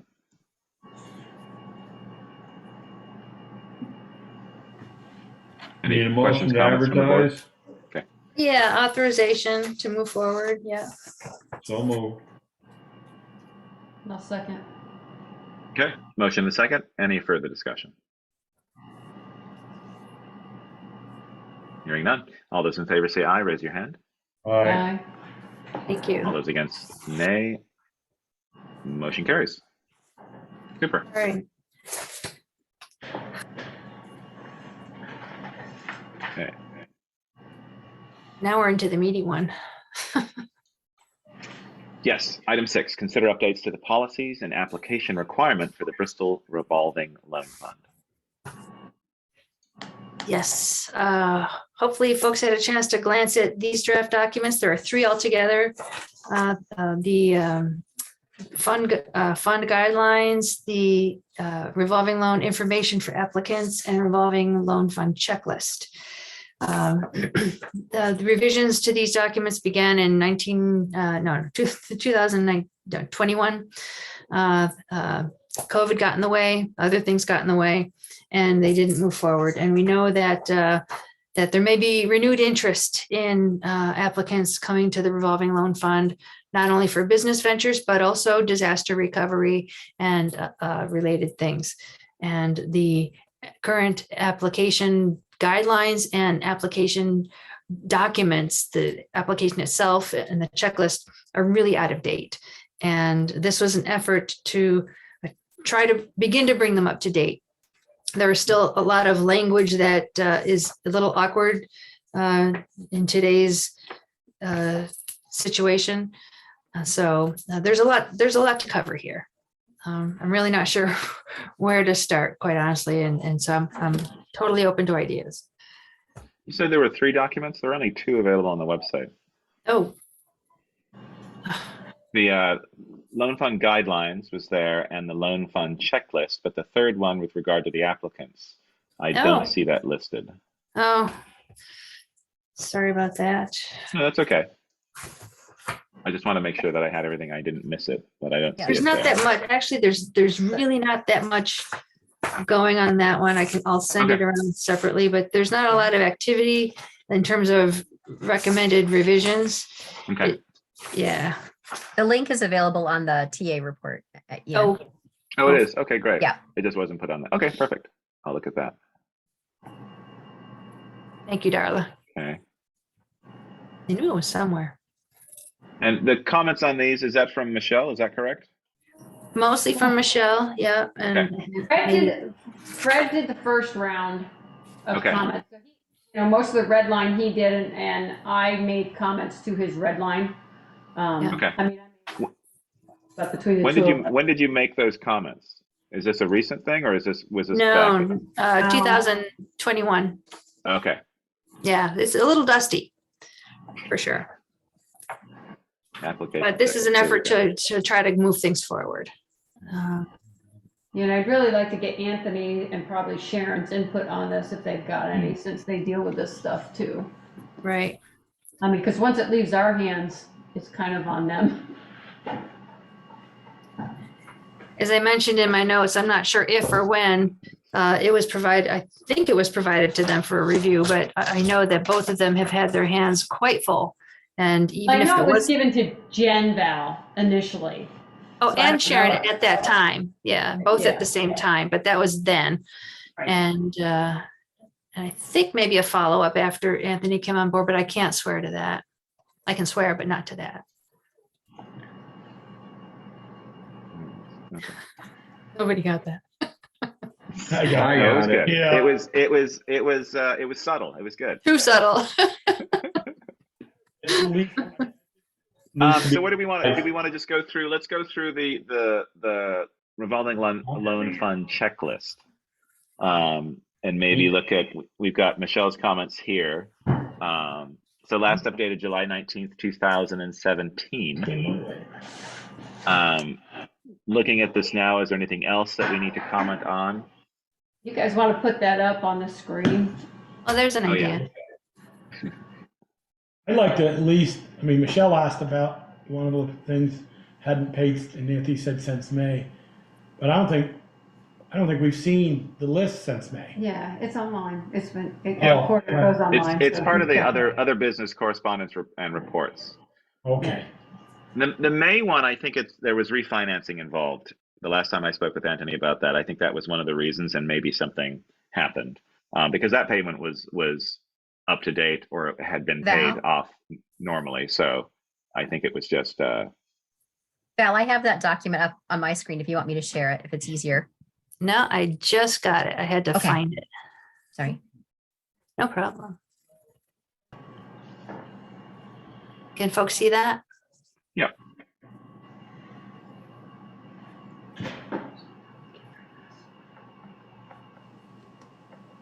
I mean, some of the stuff I'm hoping in today's world that, and depending on the applicant and the nature of the application, that some things can be streamlined. For example, perhaps folks coming in for natural disaster support might not need or have all of this stuff we're asking for in the checklist and some of the application material. I don't know that we can go through all of that tonight, but just my thought to keep in mind. Val, what do you mean by bullet number 2? If you are loaning money, means that the revolving loan fund is loaning the money to buy the equipment? This is the revolving loan funds checklist. So this is what they go through when somebody comes in to loan money. So it says if the revolving loan fund is loaning money for the purchase of equipment, then part of our decision says you need to provide us with proof of, Okay. blah, blah, blah. So these Should are it say these are the loaning requirements. or receiving money for purchase? We're the loanee. Right, but this is the revolving, this checklist is for the revolving loan fund to say, okay, we need to take detailed minutes outlining the terms of the loan. This is one of our checklists. Okay. And the next thing. So it's an is- internal if we're- checklist. Right, if we're loaning money to this person for purchase of equipment, then Okay. one of the requirements is we need to have proof of that purchase. You know, if we're requiring the business stay in Bristol, or pay back the loan in full, then that has to be discussed and put in the minutes or the decision of the revolving loan fund as part of their terms. So this is just really our internal checklist to what we're doing. What if that piece of equipment was sold before it was paid off? Is there any, I haven't seen it yet. I'm trying to read it down through there. It just says if we're gonna loan money for a piece of equipment, they have to have the serial number. So Peter buys a piece of a $100,000 loader and it doesn't work out and he sells it. Does he have to take that money and pay the loan off? Wouldn't we have to file a UCC to do that? If we're not gonna make it collateral? I don't mean to pick on Peter, he doesn't borrow that, but I'm just using him as an example. I mean, yeah, for any You ain't get assets, much we for a would loader. file a No, I UCC, know. so in order for them to sell that, they would have to have that UCC discharged if we do that. Interesting. Okay. Well, I think in terms of this particular document, I know it's an internal checklist, but I'd like to see it on town letterhead and things like that. And I do think, Right. to Joel's point, I do think it should be written so we can understand that it's from the revolving loan fund's point of view. Like, I think anyone should be able to pick this up and understand what those questions mean. And if Joel's questioning or trying to understand, then obviously I think it could be improved and written better. I think the content is good. I think just the nature of how it's written needs to be improved. That's true for, I think all of the documents. Yeah, exactly. Which were originally drafted in the 1990s. I was gonna say, you gotta remember when this was originally drafted. Right. And then language reflects that. And perhaps the economic times of then also are reflected in those documents. And times have changed since then. So given that, is it up to the select board to rewrite this? Can we receive help from VLCT or other organizations that deal with these kind of funds? I mean, to be able to modernize this? Good question. How much red tape do you want? I mean, Fred Besser made a start with the other documents. I think that's why this is the way it is because the town, when they had that grant initially, they had to come up with some kind of policies. Right. From probably the state, is my guess. Yeah. So Well, they're actually federal because they were federal UDAG monies, urban development, something grant. And back in the 1980s. So I think the town originally got the funds in 1984 when all the other towns in Vermont got UDAG money, grant money. And this was, it evolved into this revolving loan fund since then in the 1990s. After there was a certain point in time, the UDAG funds became totally the towns. And I think that's in the 1990s when these documents were developed. yeah, I mean, I have to tell you, the only problem with having VLCT or somebody else look at this, which I guess I don't have a problem with, other than it's a time thing. We went through these in 21. Anytime somebody applies, we have to give them the old documents. So we're just trying to get these done and more up to date, and I don't mind having somebody looking at it. I just don't want to take 2 years to. No, I completely understand. Yeah, I'll put up the other one to really show to. Let me ask the board the question. This general throw this out was, where did we go wrong with that document with the one we lost? A $70,000 loan, we only got $18 paid and they went under. Where did we lose? How did we lose that? We lost because we weren't first in line, and that's the way most of our loans are, is that we're not first in line. We're not usually first in line because we usually require them To have seek all other exhausted all other options. yeah. Okay. Because he or she took their collateral, i.e. the cookies and all the stuff, and left town. No, she didn't take it. Kevin got it. Well, yeah. But she I wasn't left gonna town. say name, Right. but yeah. But- I mean, So the only time we're seem to be ever first in line is real estate, because we hold the tax dollar bill. We hold the tax bill. And Or unless the borrower doesn't have any other money, other funding in the project. Right, like we have one that we're first. And currently, correct me if I'm wrong, currently, even though the funding can be used for home improvement, disaster recovery, that kind of thing, in the last few years, it's been business, correct? Well, Correct. the previous things didn't really specify disaster recovery and weatherization, renewable energy. It just said renovations, and it talks about oh gosh, where did I see it? Home. Well, now we put in new wording for that. Okay. Yeah, that's a newer edition. Okay, maybe I'm looking at the newer one because I thought originally it said something about Housing rehab is really what I think is what it said. Housing rehab. Right, but it said something about low to moderate income families and helping with housing, and there was a lot of talk about affordable housing in there. That's fairly standard. I don't know if that's new. Right, Yeah. that's what I was saying, but currently we haven't made a lot of loans in Right that. there, number 1, it says rehab of either owner or non-owner occupied housing units that will meet the housing needs of low to moderate income people. Right. But what I'm saying is we haven't really used this loan for that very much, correct? It's been more business loans. Right. late And one reason for that is Right. because there are so many other pots of money now. Options. Right, understood. CDBG, Vermont Housing Finance Agency, and other programs that So- perhaps are more desirable. That Understood. eligible activities right there below that, does that contradict what we just read in the first document where it said it has to create jobs? So I want to borrow $10,000, put a new heating plant in my house and put new windows in. But it doesn't create jobs. Somebody's gotta put it in. Well, I guess to some extent. Right. Yeah, I mean, it says such projects will include but not be limited to, so there's, you know, Right.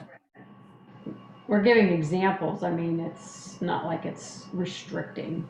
You're right, it's not limited to these activities. Okay.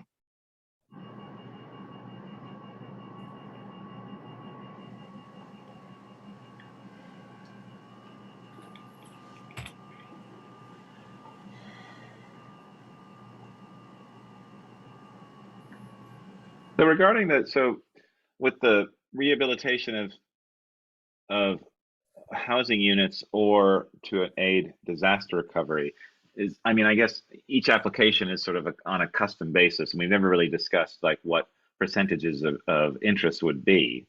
You know, are we thinking that those for something like number 1 and number 4 or number 4, is that something that we would change that interest rate to, versus doing a business loan? How is that ever handled? I guess maybe we don't know because we haven't really used the loan for that. Well, and the revolving loan fund usually determines that because there's a description of how you determine the interest in this document. Oh, okay. Okay. Yeah, I think the revolving loan committee has used their judgment based upon the facts of the application and then made a Okay. recommendation to the select board.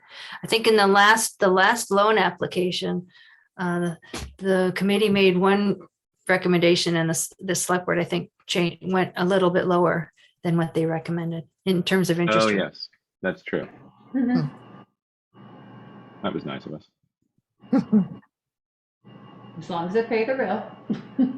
Right, and understanding this, you know, it's still a loan, whether it's for, you know, item 4, funding to victims of local disasters, i.e. fire, flooding, wind damage, for the purpose of recovery. You know, it's still a loan to be able to assist someone versus, you know, the business Grant. side where it's you're sort of more used to taking loans to if Mhm. you're starting a new business versus, you know, repairing your house or something like that. Right, remodeling. Yeah, exactly. I think throughout this document, Michelle's comments are very helpful. Mhm. Yeah. Yeah, I agree.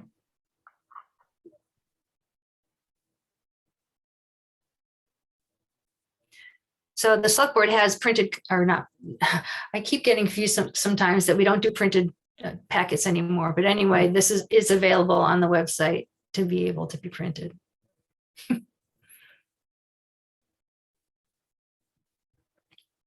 A lot of talk about the town and village in here. Right. Yeah. And then this CDAB, the Community Development Advisory Board, that's a question to talk about. Right now, the Revolving Loan Fund Committee just reviews applications. There is no actual Community Development Advisory Board that has any other role than reviewing applications. I think this contemplated that they would have a larger role in the that maybe they did more than just review applications. Maybe they actually, I don't know, made community development plans of some sort. I could be I don't wrong. think they ever did. Yeah, Wait, did we have a CDAB? it's the revolving loan fund committee. And if we only want a committee to review loan applications, then that's what that should be. And we should rename it to the revolving loan fund committee. Okay.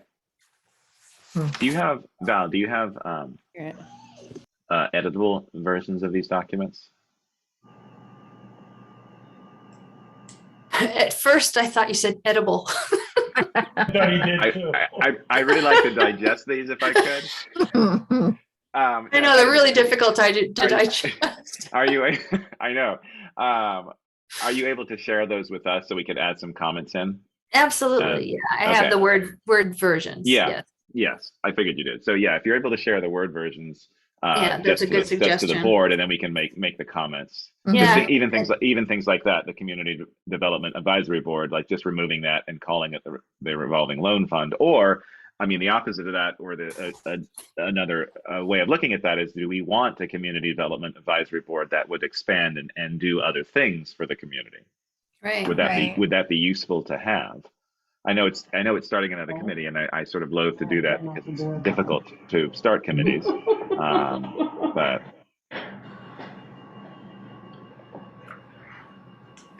Yeah, But I'll wait till after the. Do you want that to be shared now or after the meeting or? I think after the meeting is fine. Yeah. Okay. Yeah, just so we can go through. I think that might be easier to just sort of have us Right. sort of look through the documents, give us a little bit more time, and then, as Michelle did back then, sort of submit comments, and then perhaps the next meeting we can sort of take a look and just go and maybe have it with our Fred's adjustments removed, so it's a little bit tighter and we can sort of read through it a little bit easier. Okay. Yeah. It makes me And- think of if we did have a CDAB, I'm sorry, I'm backtracking a little bit, but Sure. wondering if that would help eliminate some of the confusion or some of the issues we've had with some of the building projects that have come up in town, and wondering how that would dovetail with the town plan. And could it be a committee that supported the zoning administrator and also had the vision of the town plan there? Am I creating a hornet's nest that nobody wants? I see Peter's rubbing his head. Peter's rubbing his head already. Okay. Well, I can tell you that the members that are on this board, if you do that, they probably won't be on this board. Well, I'm not saying that I'm just wondering is it this board? Is it this group? Or do we keep them as the loan review committee, and is CDAB something else completely? I'm spitballing. I'm just wondering if it would I think in that eliminate any of the revolving- issues that have come up recently. I just think that this has been the revolving loan fund committee, that all they've done really is. Yeah, I get that. I'm just wondering Yeah. if there is a place for this other I don't know. committee that was at one time thought to be part of this group. Okay. Yeah. Well, My gut reaction is no. Okay. Yeah. Yeah. Yeah. There might have been a time, but Okay. and there might be a time yet, but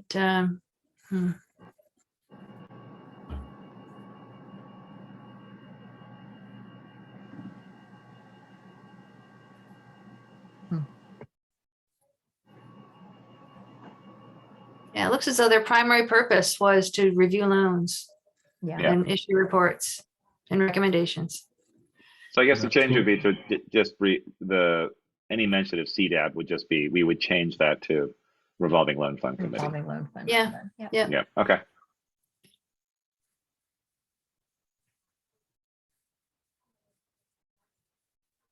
And this also provides for a pretty detailed structure. And I think that it flows through to today's group. There's regular appointments. Mhm. Whether they do regular reporting, I'm not sure. Yeah, I mean, the only reporting they do is when we have a new loan, but, I mean, they're supposed to be, the people are supposed to be appointed every year, and we haven't been reappointed, we just stay on. No, I think you have been. In March after town meeting, there's the annual reappointment of people. They listed on there? I couldn't remember. Yeah.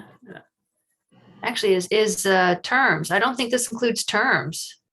I think thought it said- it says they'll just be reappointed every year, or they'll be appointed every year somewhere. Yeah, I thought I said 2 years or something like that. No. Somewhere in there. Hmm. All right. Thank you for your service, Michelle.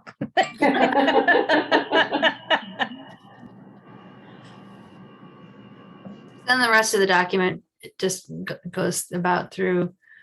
It does I deal. do- It does talk about Penalties. Late charge of 5% may be assessed for any late payment of 10 days or more. Loans may be prepaid at any time without penalty. And then delinquent accounts. A loan shall be considered delinquent in collection efforts instituted by the town for any loan delinquent for more than 45 days, 4 to 5 days or more. So we're actually, we're running into that with our current status on a number of accounts. I mean, if you guys wanted, you could add in the fact that I could be the one to reach out, and like that would give me the ability to do that and not have to ask permission to do that. If you guys are interested in something like that. Yeah, I don't think you would need permission. And as I noted in my notes, that one recommendation we have is that the treasurer's office be the main administrative point of contact for the applicants and actually for the loan committee members themselves. But in prior practice for all these years, loan applicants were directed directly to Fred Baser to communicate the application process and all that stuff and coordinate the meeting times and place. And I Jen and I agreed that really should be an administrative function, and applicants should not be contacting the chair of the committee at all. Right. We used to do that for Fred. I used to schedule the meetings for Fred. Oh, my apologies. My bad. So it wasn't like he did all of that. And I know that we were always the in between for the bank and trying to keep track of who has paid and who hasn't. And Right. Okay. Well, that's good. Yeah. Thank you, Sharon, for that. yeah, because I used to copy the documents and send them out to the committee. Yep. And Fred would do the minutes. And so he might handwrite them and send them to me to type. He's getting better about typing, but yeah. So perhaps also in the future, I don't know if in the future, if a member of the committee would always be responsible for doing the minutes, but I think it would be more appropriate for committee members to be fully engaged in the discussion, and that perhaps administrative support could help with the minutes.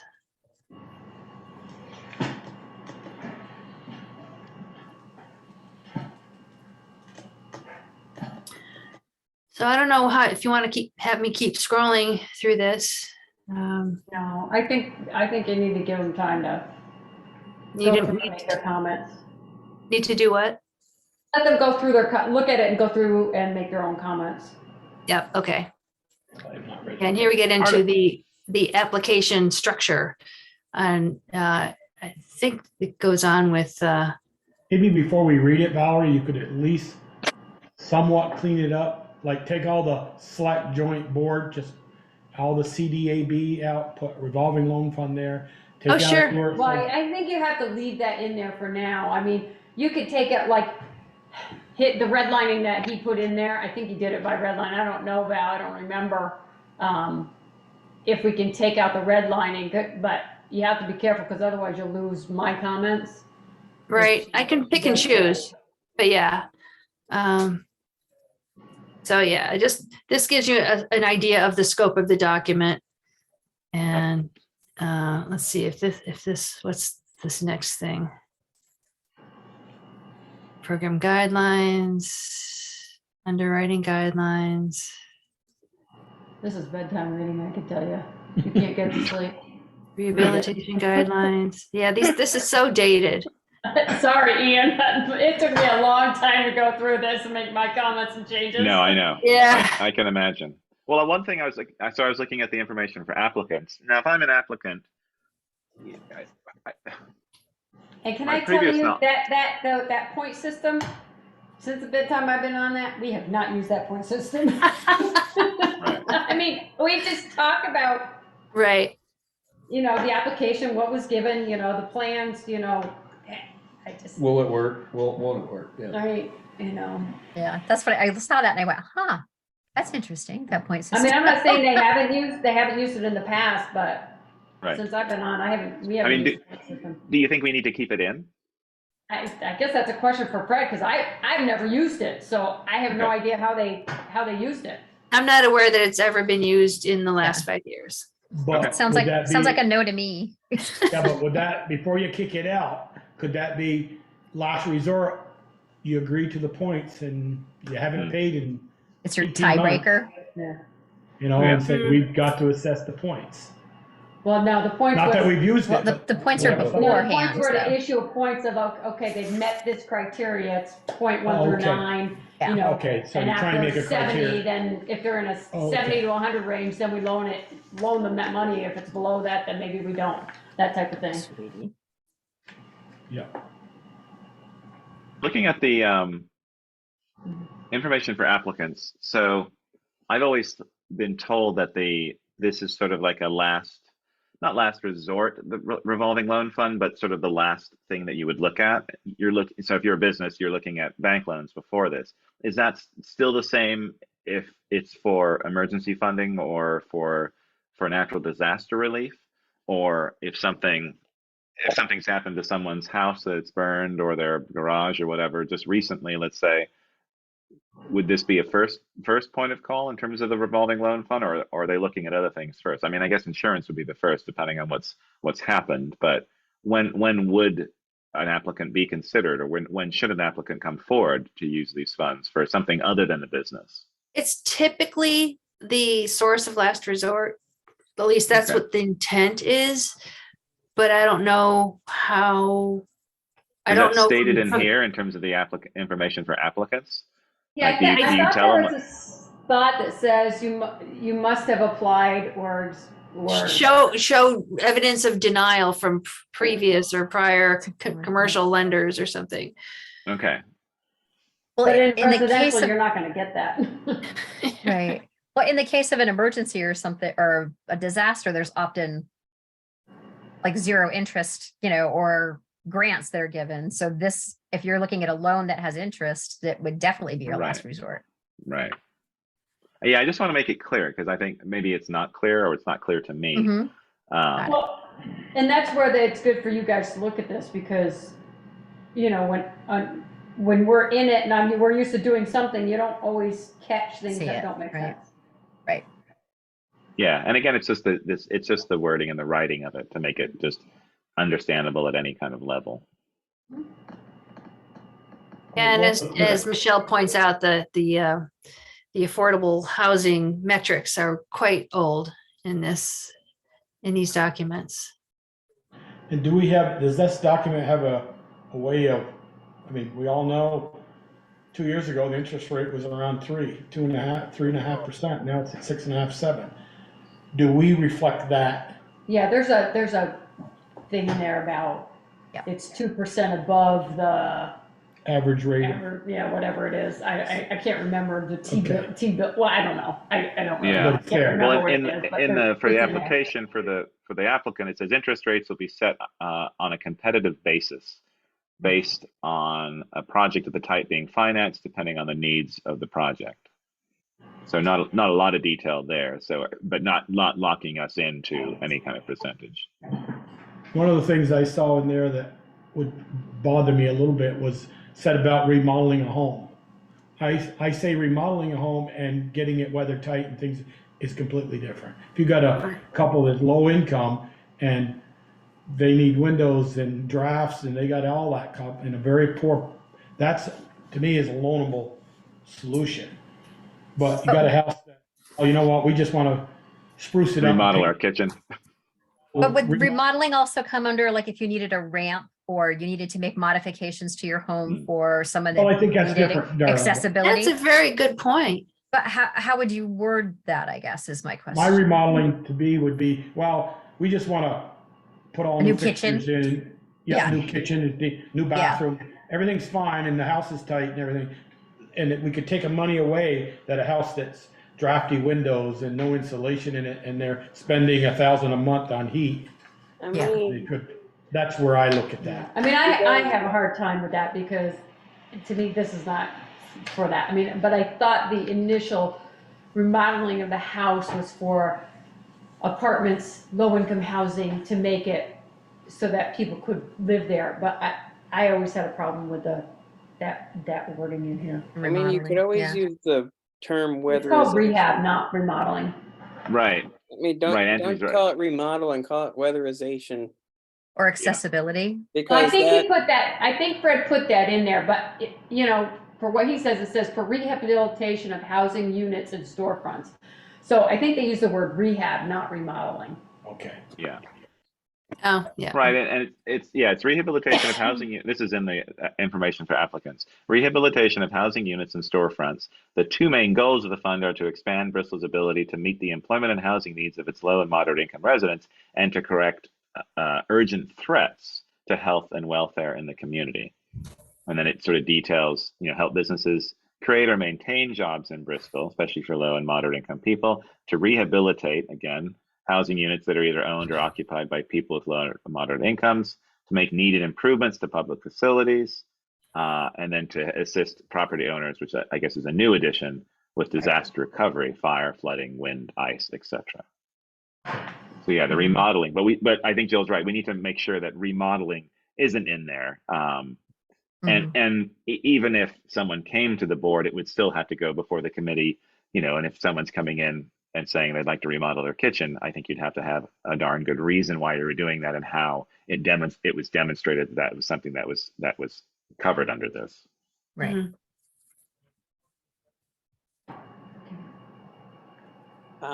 The low and moderate income Yeah. section That would right probably- underneath that it. would probably do it. The Yeah, is median that- income in Addison County at this point in time, based on what the state uses for all of Yeah. its assistance programs in regards to the ARPA funds, is $95,000 to $98,000. So I guess Yeah, that's pretty crazy. That's a in this- huge change. that is a huge change. That's the median. Yeah. So you're probably looking closer to between $40,000 and $50,000 for a family of four, or maybe even less than, maybe even more than that. But I don't know what model you guys are thinking of using for, like, are we going poverty rate? Are you going 200% above, just like how most of the state programs work? Maybe that's something, Anthony, you and I should think about and make a proposal. Yeah. Okay. A recommendation would be great. Yeah. Well, okay. So in terms of sharing this document, can you do it, Val? You're able to do it through the SharePoint or whatever the heck we use, so Yes. we can get multiple people commenting, because it seems like Anthony can throw some comments in here, as Yeah. can select board members. That's going to be the most useful, because then we can at That least get will. everything on the same page. Yes. 'Cause Literally. even that, making sure that it's not, it's, we need to update that 1991 from 32 to now 2022 to 90, whatever it was. Right. Mhm. And then, Absolutely. and then low and moderate household incomes ranging from 18,250 or below for a one-person household to 30,000 for a six-person. I mean, those are going to be much higher now. Vastly different. Yeah. Financing or financing. Can we find? All out right. for modeling? All right, so let's begin there. Well, not begin there, but let's continue in terms of the making comments, so we can all get in there and make comments. And if it's the SharePoint and you're logged in or you're anonymous, just make sure you put your name or initials in if you're doing the comment. Okay. Initials would be handy.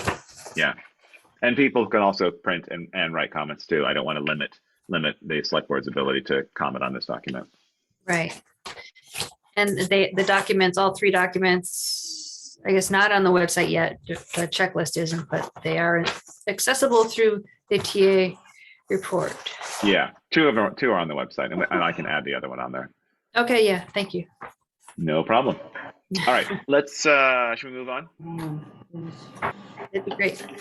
Okay, item 7, American Rescue Plan Act, ARPA funding update.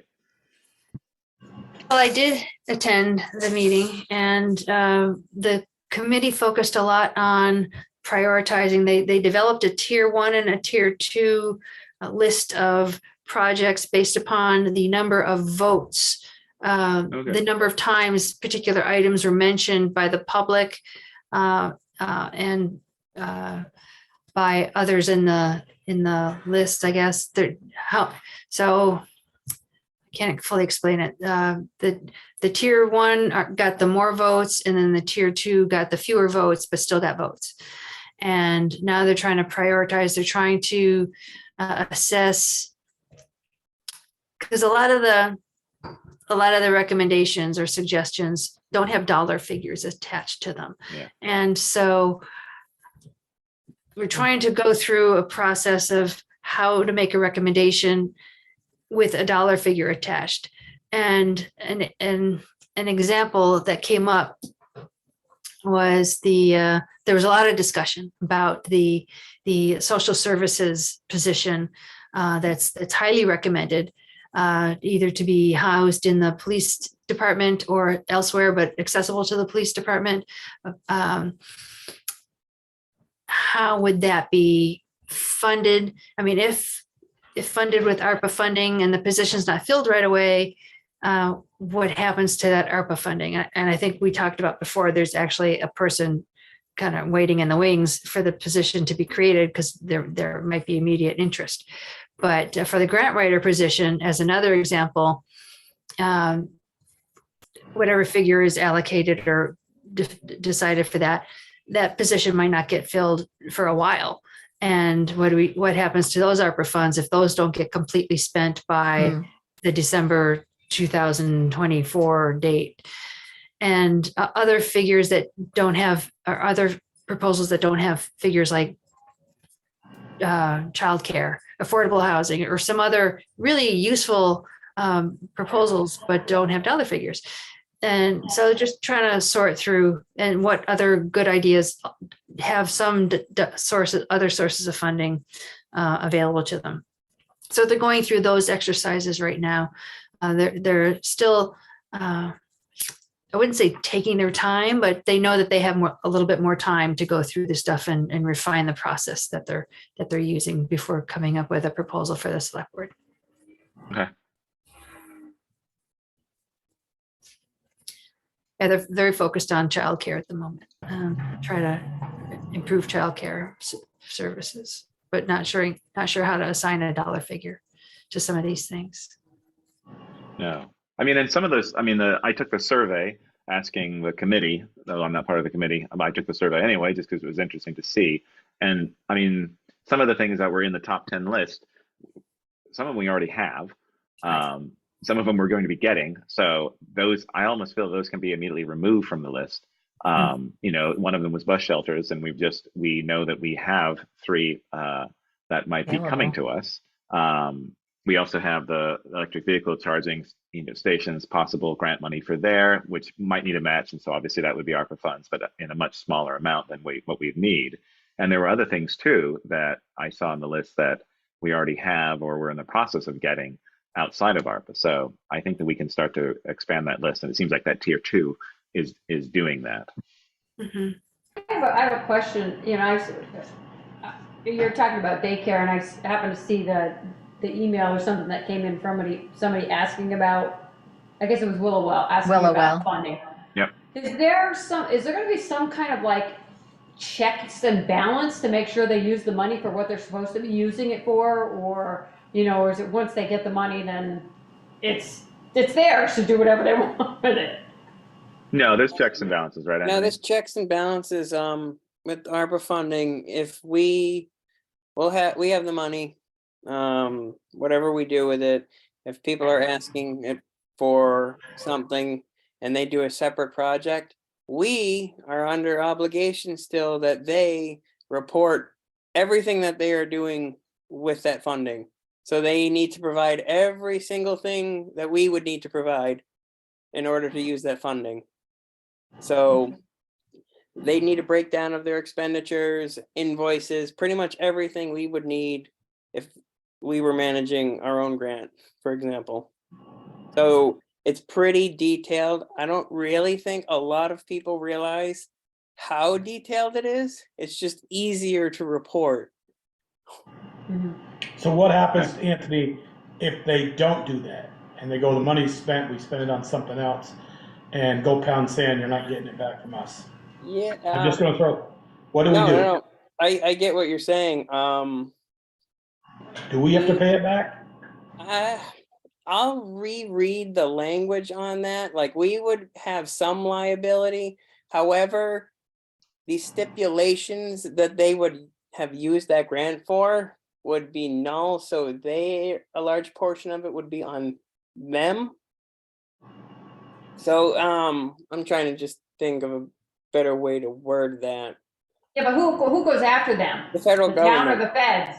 The feds. The feds will go after them because I'm not sure. Well, yeah, you're probably right. I mean, they will, because I mean, you need to explain. All right, 2024, end of 2024. This is everything we are doing with the money.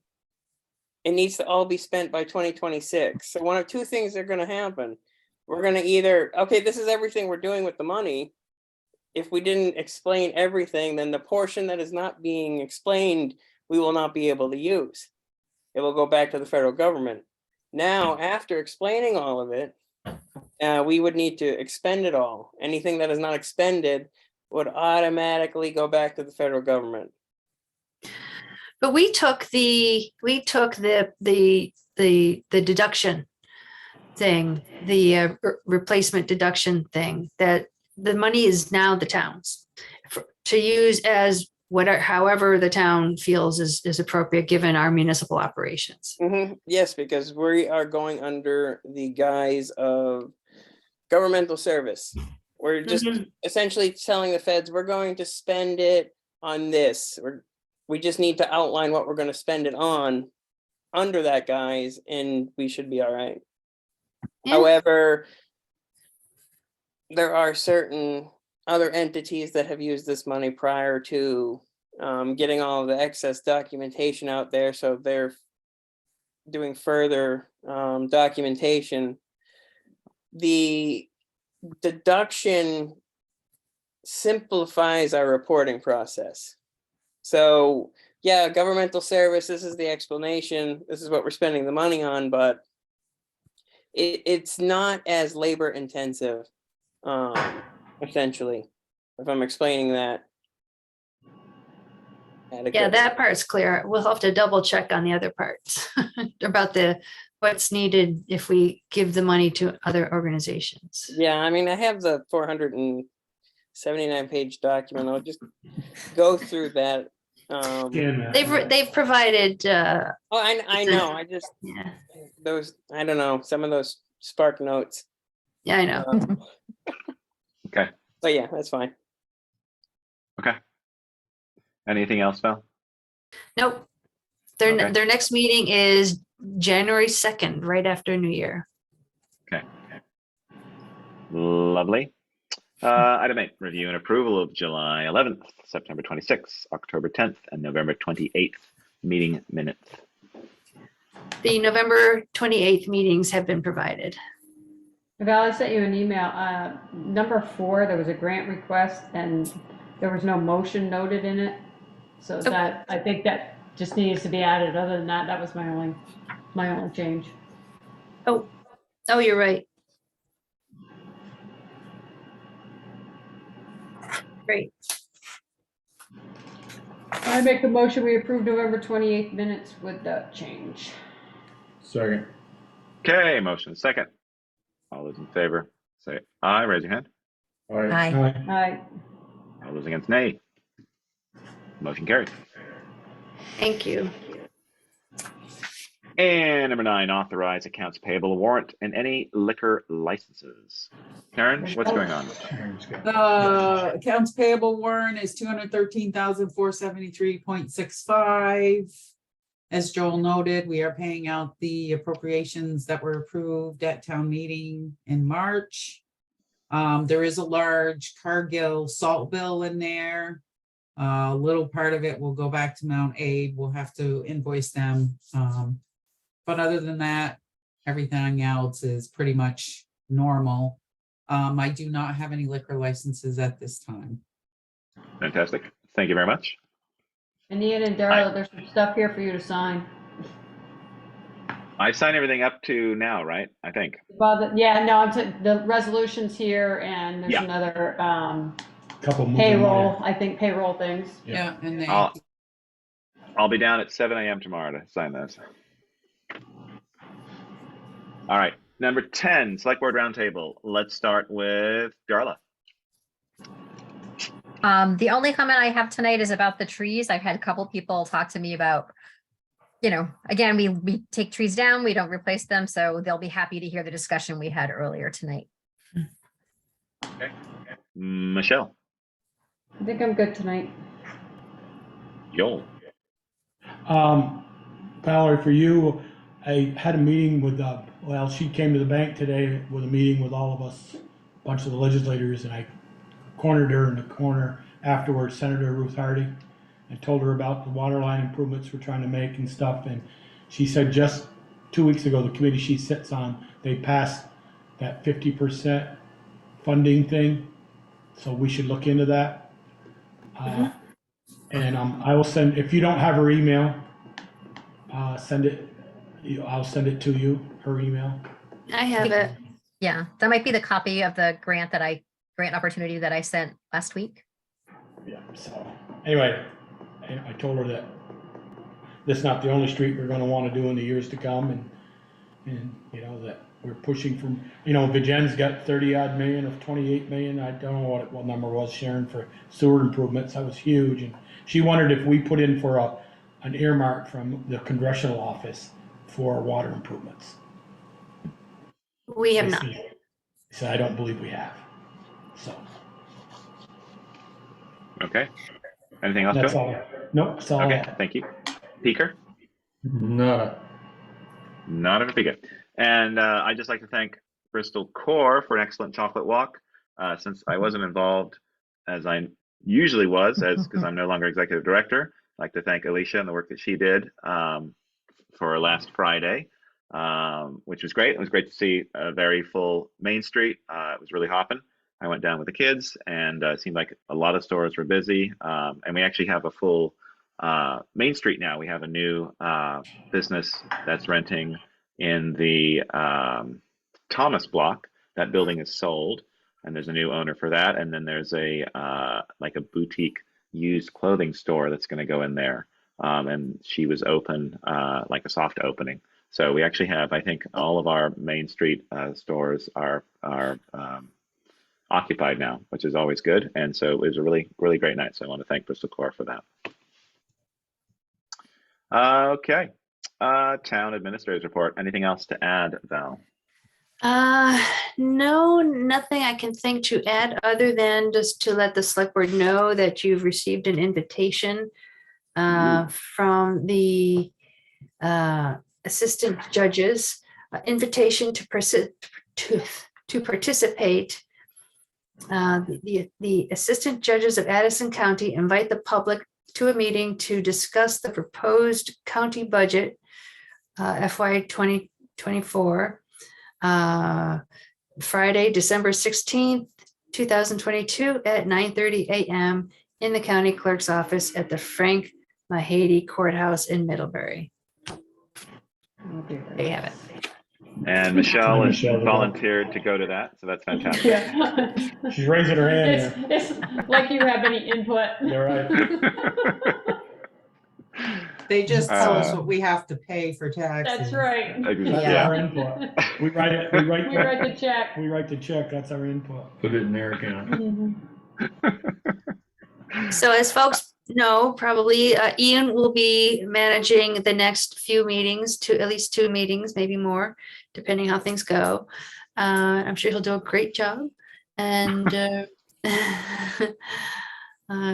hope all goes well. I'm sorry I'll be missing out on a lot of our early budget stuff.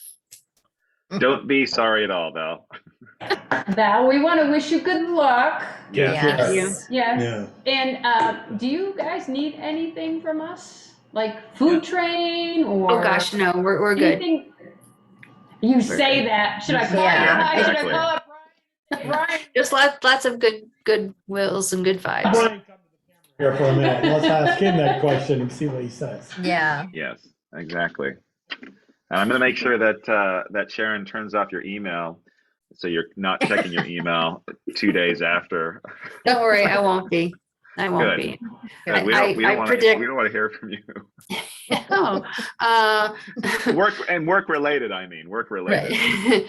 I predict that for the first 2 weeks, I'll definitely not be tuned in. Maybe the third week, maybe, but we'll see. The only concern I have is if she gets stuff that the rest of us don't get, like any bills or anything like that. Hopefully we've caught them all. Right. Well, I will be putting in an out of office notice.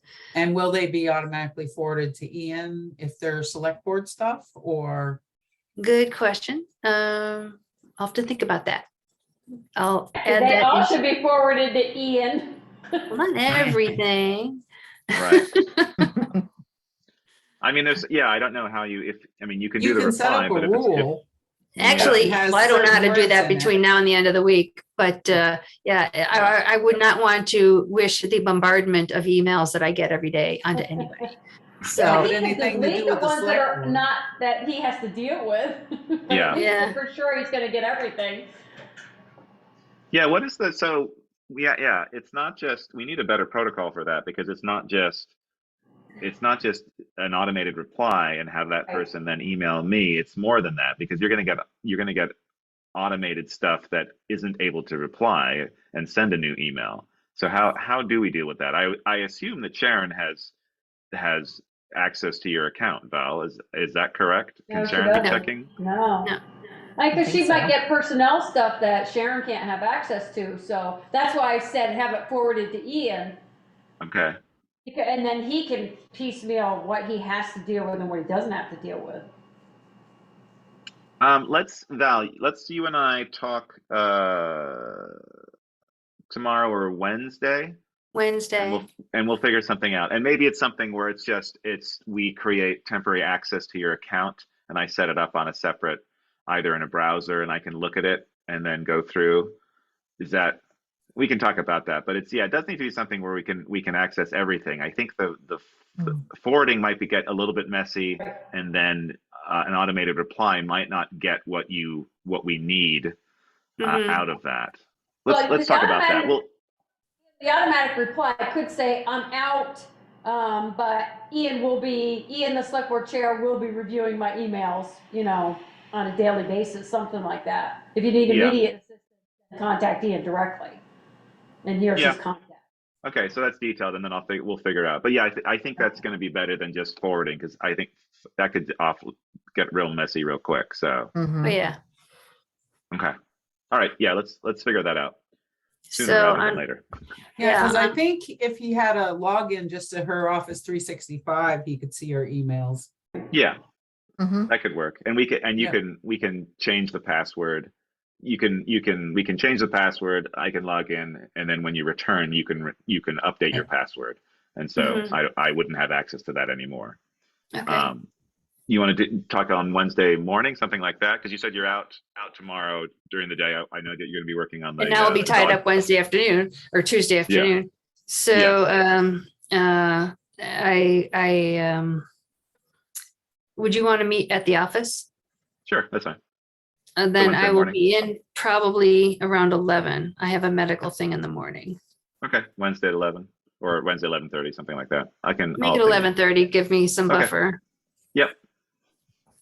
Make it noon, he'll bring you lunch. Thanks, Joe. All right, so meeting with at 11:30 or so. Okay, great. I can ping you. Excellent. I noticed a couple in the other correspondence. What was I looking at? Well, there's the revolving loan fund status report. There's the library report. Yep. Yes. The architectural assessor person that we got a grant for and hired through the Preservation Trust of Vermont completed their assessment of the Lawrence Library, and their final report is provided through a link under other business reports. It's very detailed, and we may wish to consider some of the recommendations when we're going through the budget process and the capital building fund. Yep. And we're looking at, I talked to Coco briefly, and she said we're up in the area of like $70,000 worth of improvements that is recommended to be made to the building. And obviously we can sort of start to tackle that in smaller chunks. And we know that some of it, what needs to be done, especially the repainting of the main steps as well as around the building, but there's obviously a lot more in that report. It's very detailed, which is nice. Right, Mhm. right.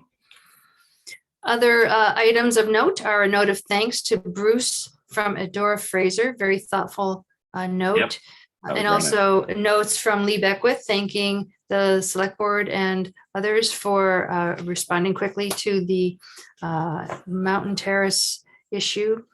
That we made reference today to the Willowell ARPA Fund communication from Tasha Ball. More information about the National Opioid Settlement Allocation Notice. In this case, it looks as though a number of people that were originally allocated funds had them taken away. If you go through that list, there's a lot of Oh, yeah. negatives. Yeah, a lot of negatives. But Bristol's was not. So Is it because they took it away or they declined it? either they Well, it's- declined it or took it away or reallocated it or something. Well, no, it's, if you look at it, it's all counties. It's versus towns or cities. I thought there were towns and cities in there too. Not that I'm, well, Mm. oh no, you're right. 'cause Albany Bristol's town, listed. Albany. Oh, And we're yeah. safe. Yeah. Hmm. So I'm guessing they didn't respond or whatever. Oh. Yeah. Or I wonder no, if you're right. There are a lot countywide, there of wasn't towns. there Huh. wasn't a designated agency maybe or something county that would handle it. So they turned it down. Interesting. Yeah. Well, it's One of the counties things and then that- it said, non-participating. What did it just say then? Hold on, where did that go? It said, non-participating subdivisions. Hmm. That's interesting. Yeah. So at some point, the select board will need to discuss what to do with this money. I think right now we're a little over what, $3,000, whatever the figure says next to Bristol. It says 6,209. Wow. Well, it details the different allocations, and I guess, so we've got payments 1, 2, 3, 4, and 5. Do we know what we've received so far? I thought I've only seen 2 payments. We've received half of that then. If Okay. that's Okay. the case. We've Okay. So received- Anthony, is the $6,209, is that the full amount, the total we'll receive for the entire thing? I Do you can, know? From what I know, or initially we were only going to get those 2 payments, but Over 18 years. yeah, I know. So one of the payments is over 11 years, I think, and the other one is over 18 years. It's going to be a small, consistent amount, I would say. Well, so looking at it, it's got, it has 3,000. listing of 5 payments, and then it says total 2022 Janssen payment, $6,209.72. So is there a 2023 payment as well? Or I don't know how long it continues into how it's broken down. I haven't studied it that closely. Yeah. But as Anthony mentioned, this is apparently half, so which sounds about right, about 3,000 that we've Okay. already received. Okay. And like I said, over 11 and 18 years, so. Haven't I we don't- mentioned at one point talking to Mountain Health to see what kind of, I know they offer Right. services there. I feel like we mentioned that at one of our meetings, reaching out to them to see if that would be, if they could use those funds. We mentioned it. I haven't Yeah. had a No, moment to even think about it. No, we received the first, like, half of that amount Okay. so far. Yeah, that sounds right. They're not very descriptive about when they release funds. They'll like give you a letter. I want to say like a month prior. From what I've noticed, I mean, 2 is not necessarily a pattern, but So we'll find out. We'll 2. find out. Yeah. Hopefully with a little bit more description. But yeah, this has been ongoing, rather. Yeah, interesting. Yeah. I wish it was a little bit more detailed to know when you were going to get that full amount. Right, right. Maybe it's in there somewhere. Okay, interesting. Payment for year 1. Yeah. All right. Anything else with other correspondence? No, I think I've covered it. Okay. I don't think we have executive session, or do we? Do we talk about the state's letter or not? Right. Um, hmm. I suppose that maybe a short one for that. Okay, Yeah. I'll make a motion. We enter executive session to discuss possible litigation per 1 BSA section 313. Correct. Okay, motion is second for discussion. All those in favor say aye, raise your hand. Aye. Aye. All right. All those against nay. Motion carries. We are now in executive session. Thank you. Night, everybody. Thank you, Thank you. everyone. Good night, everyone. Alicia. Thank you, Sharon. Thank you, Anthony. Good luck, Thank Val. you, Alicia. Might have to kick Neat and Alicia off. They might be away from their machines.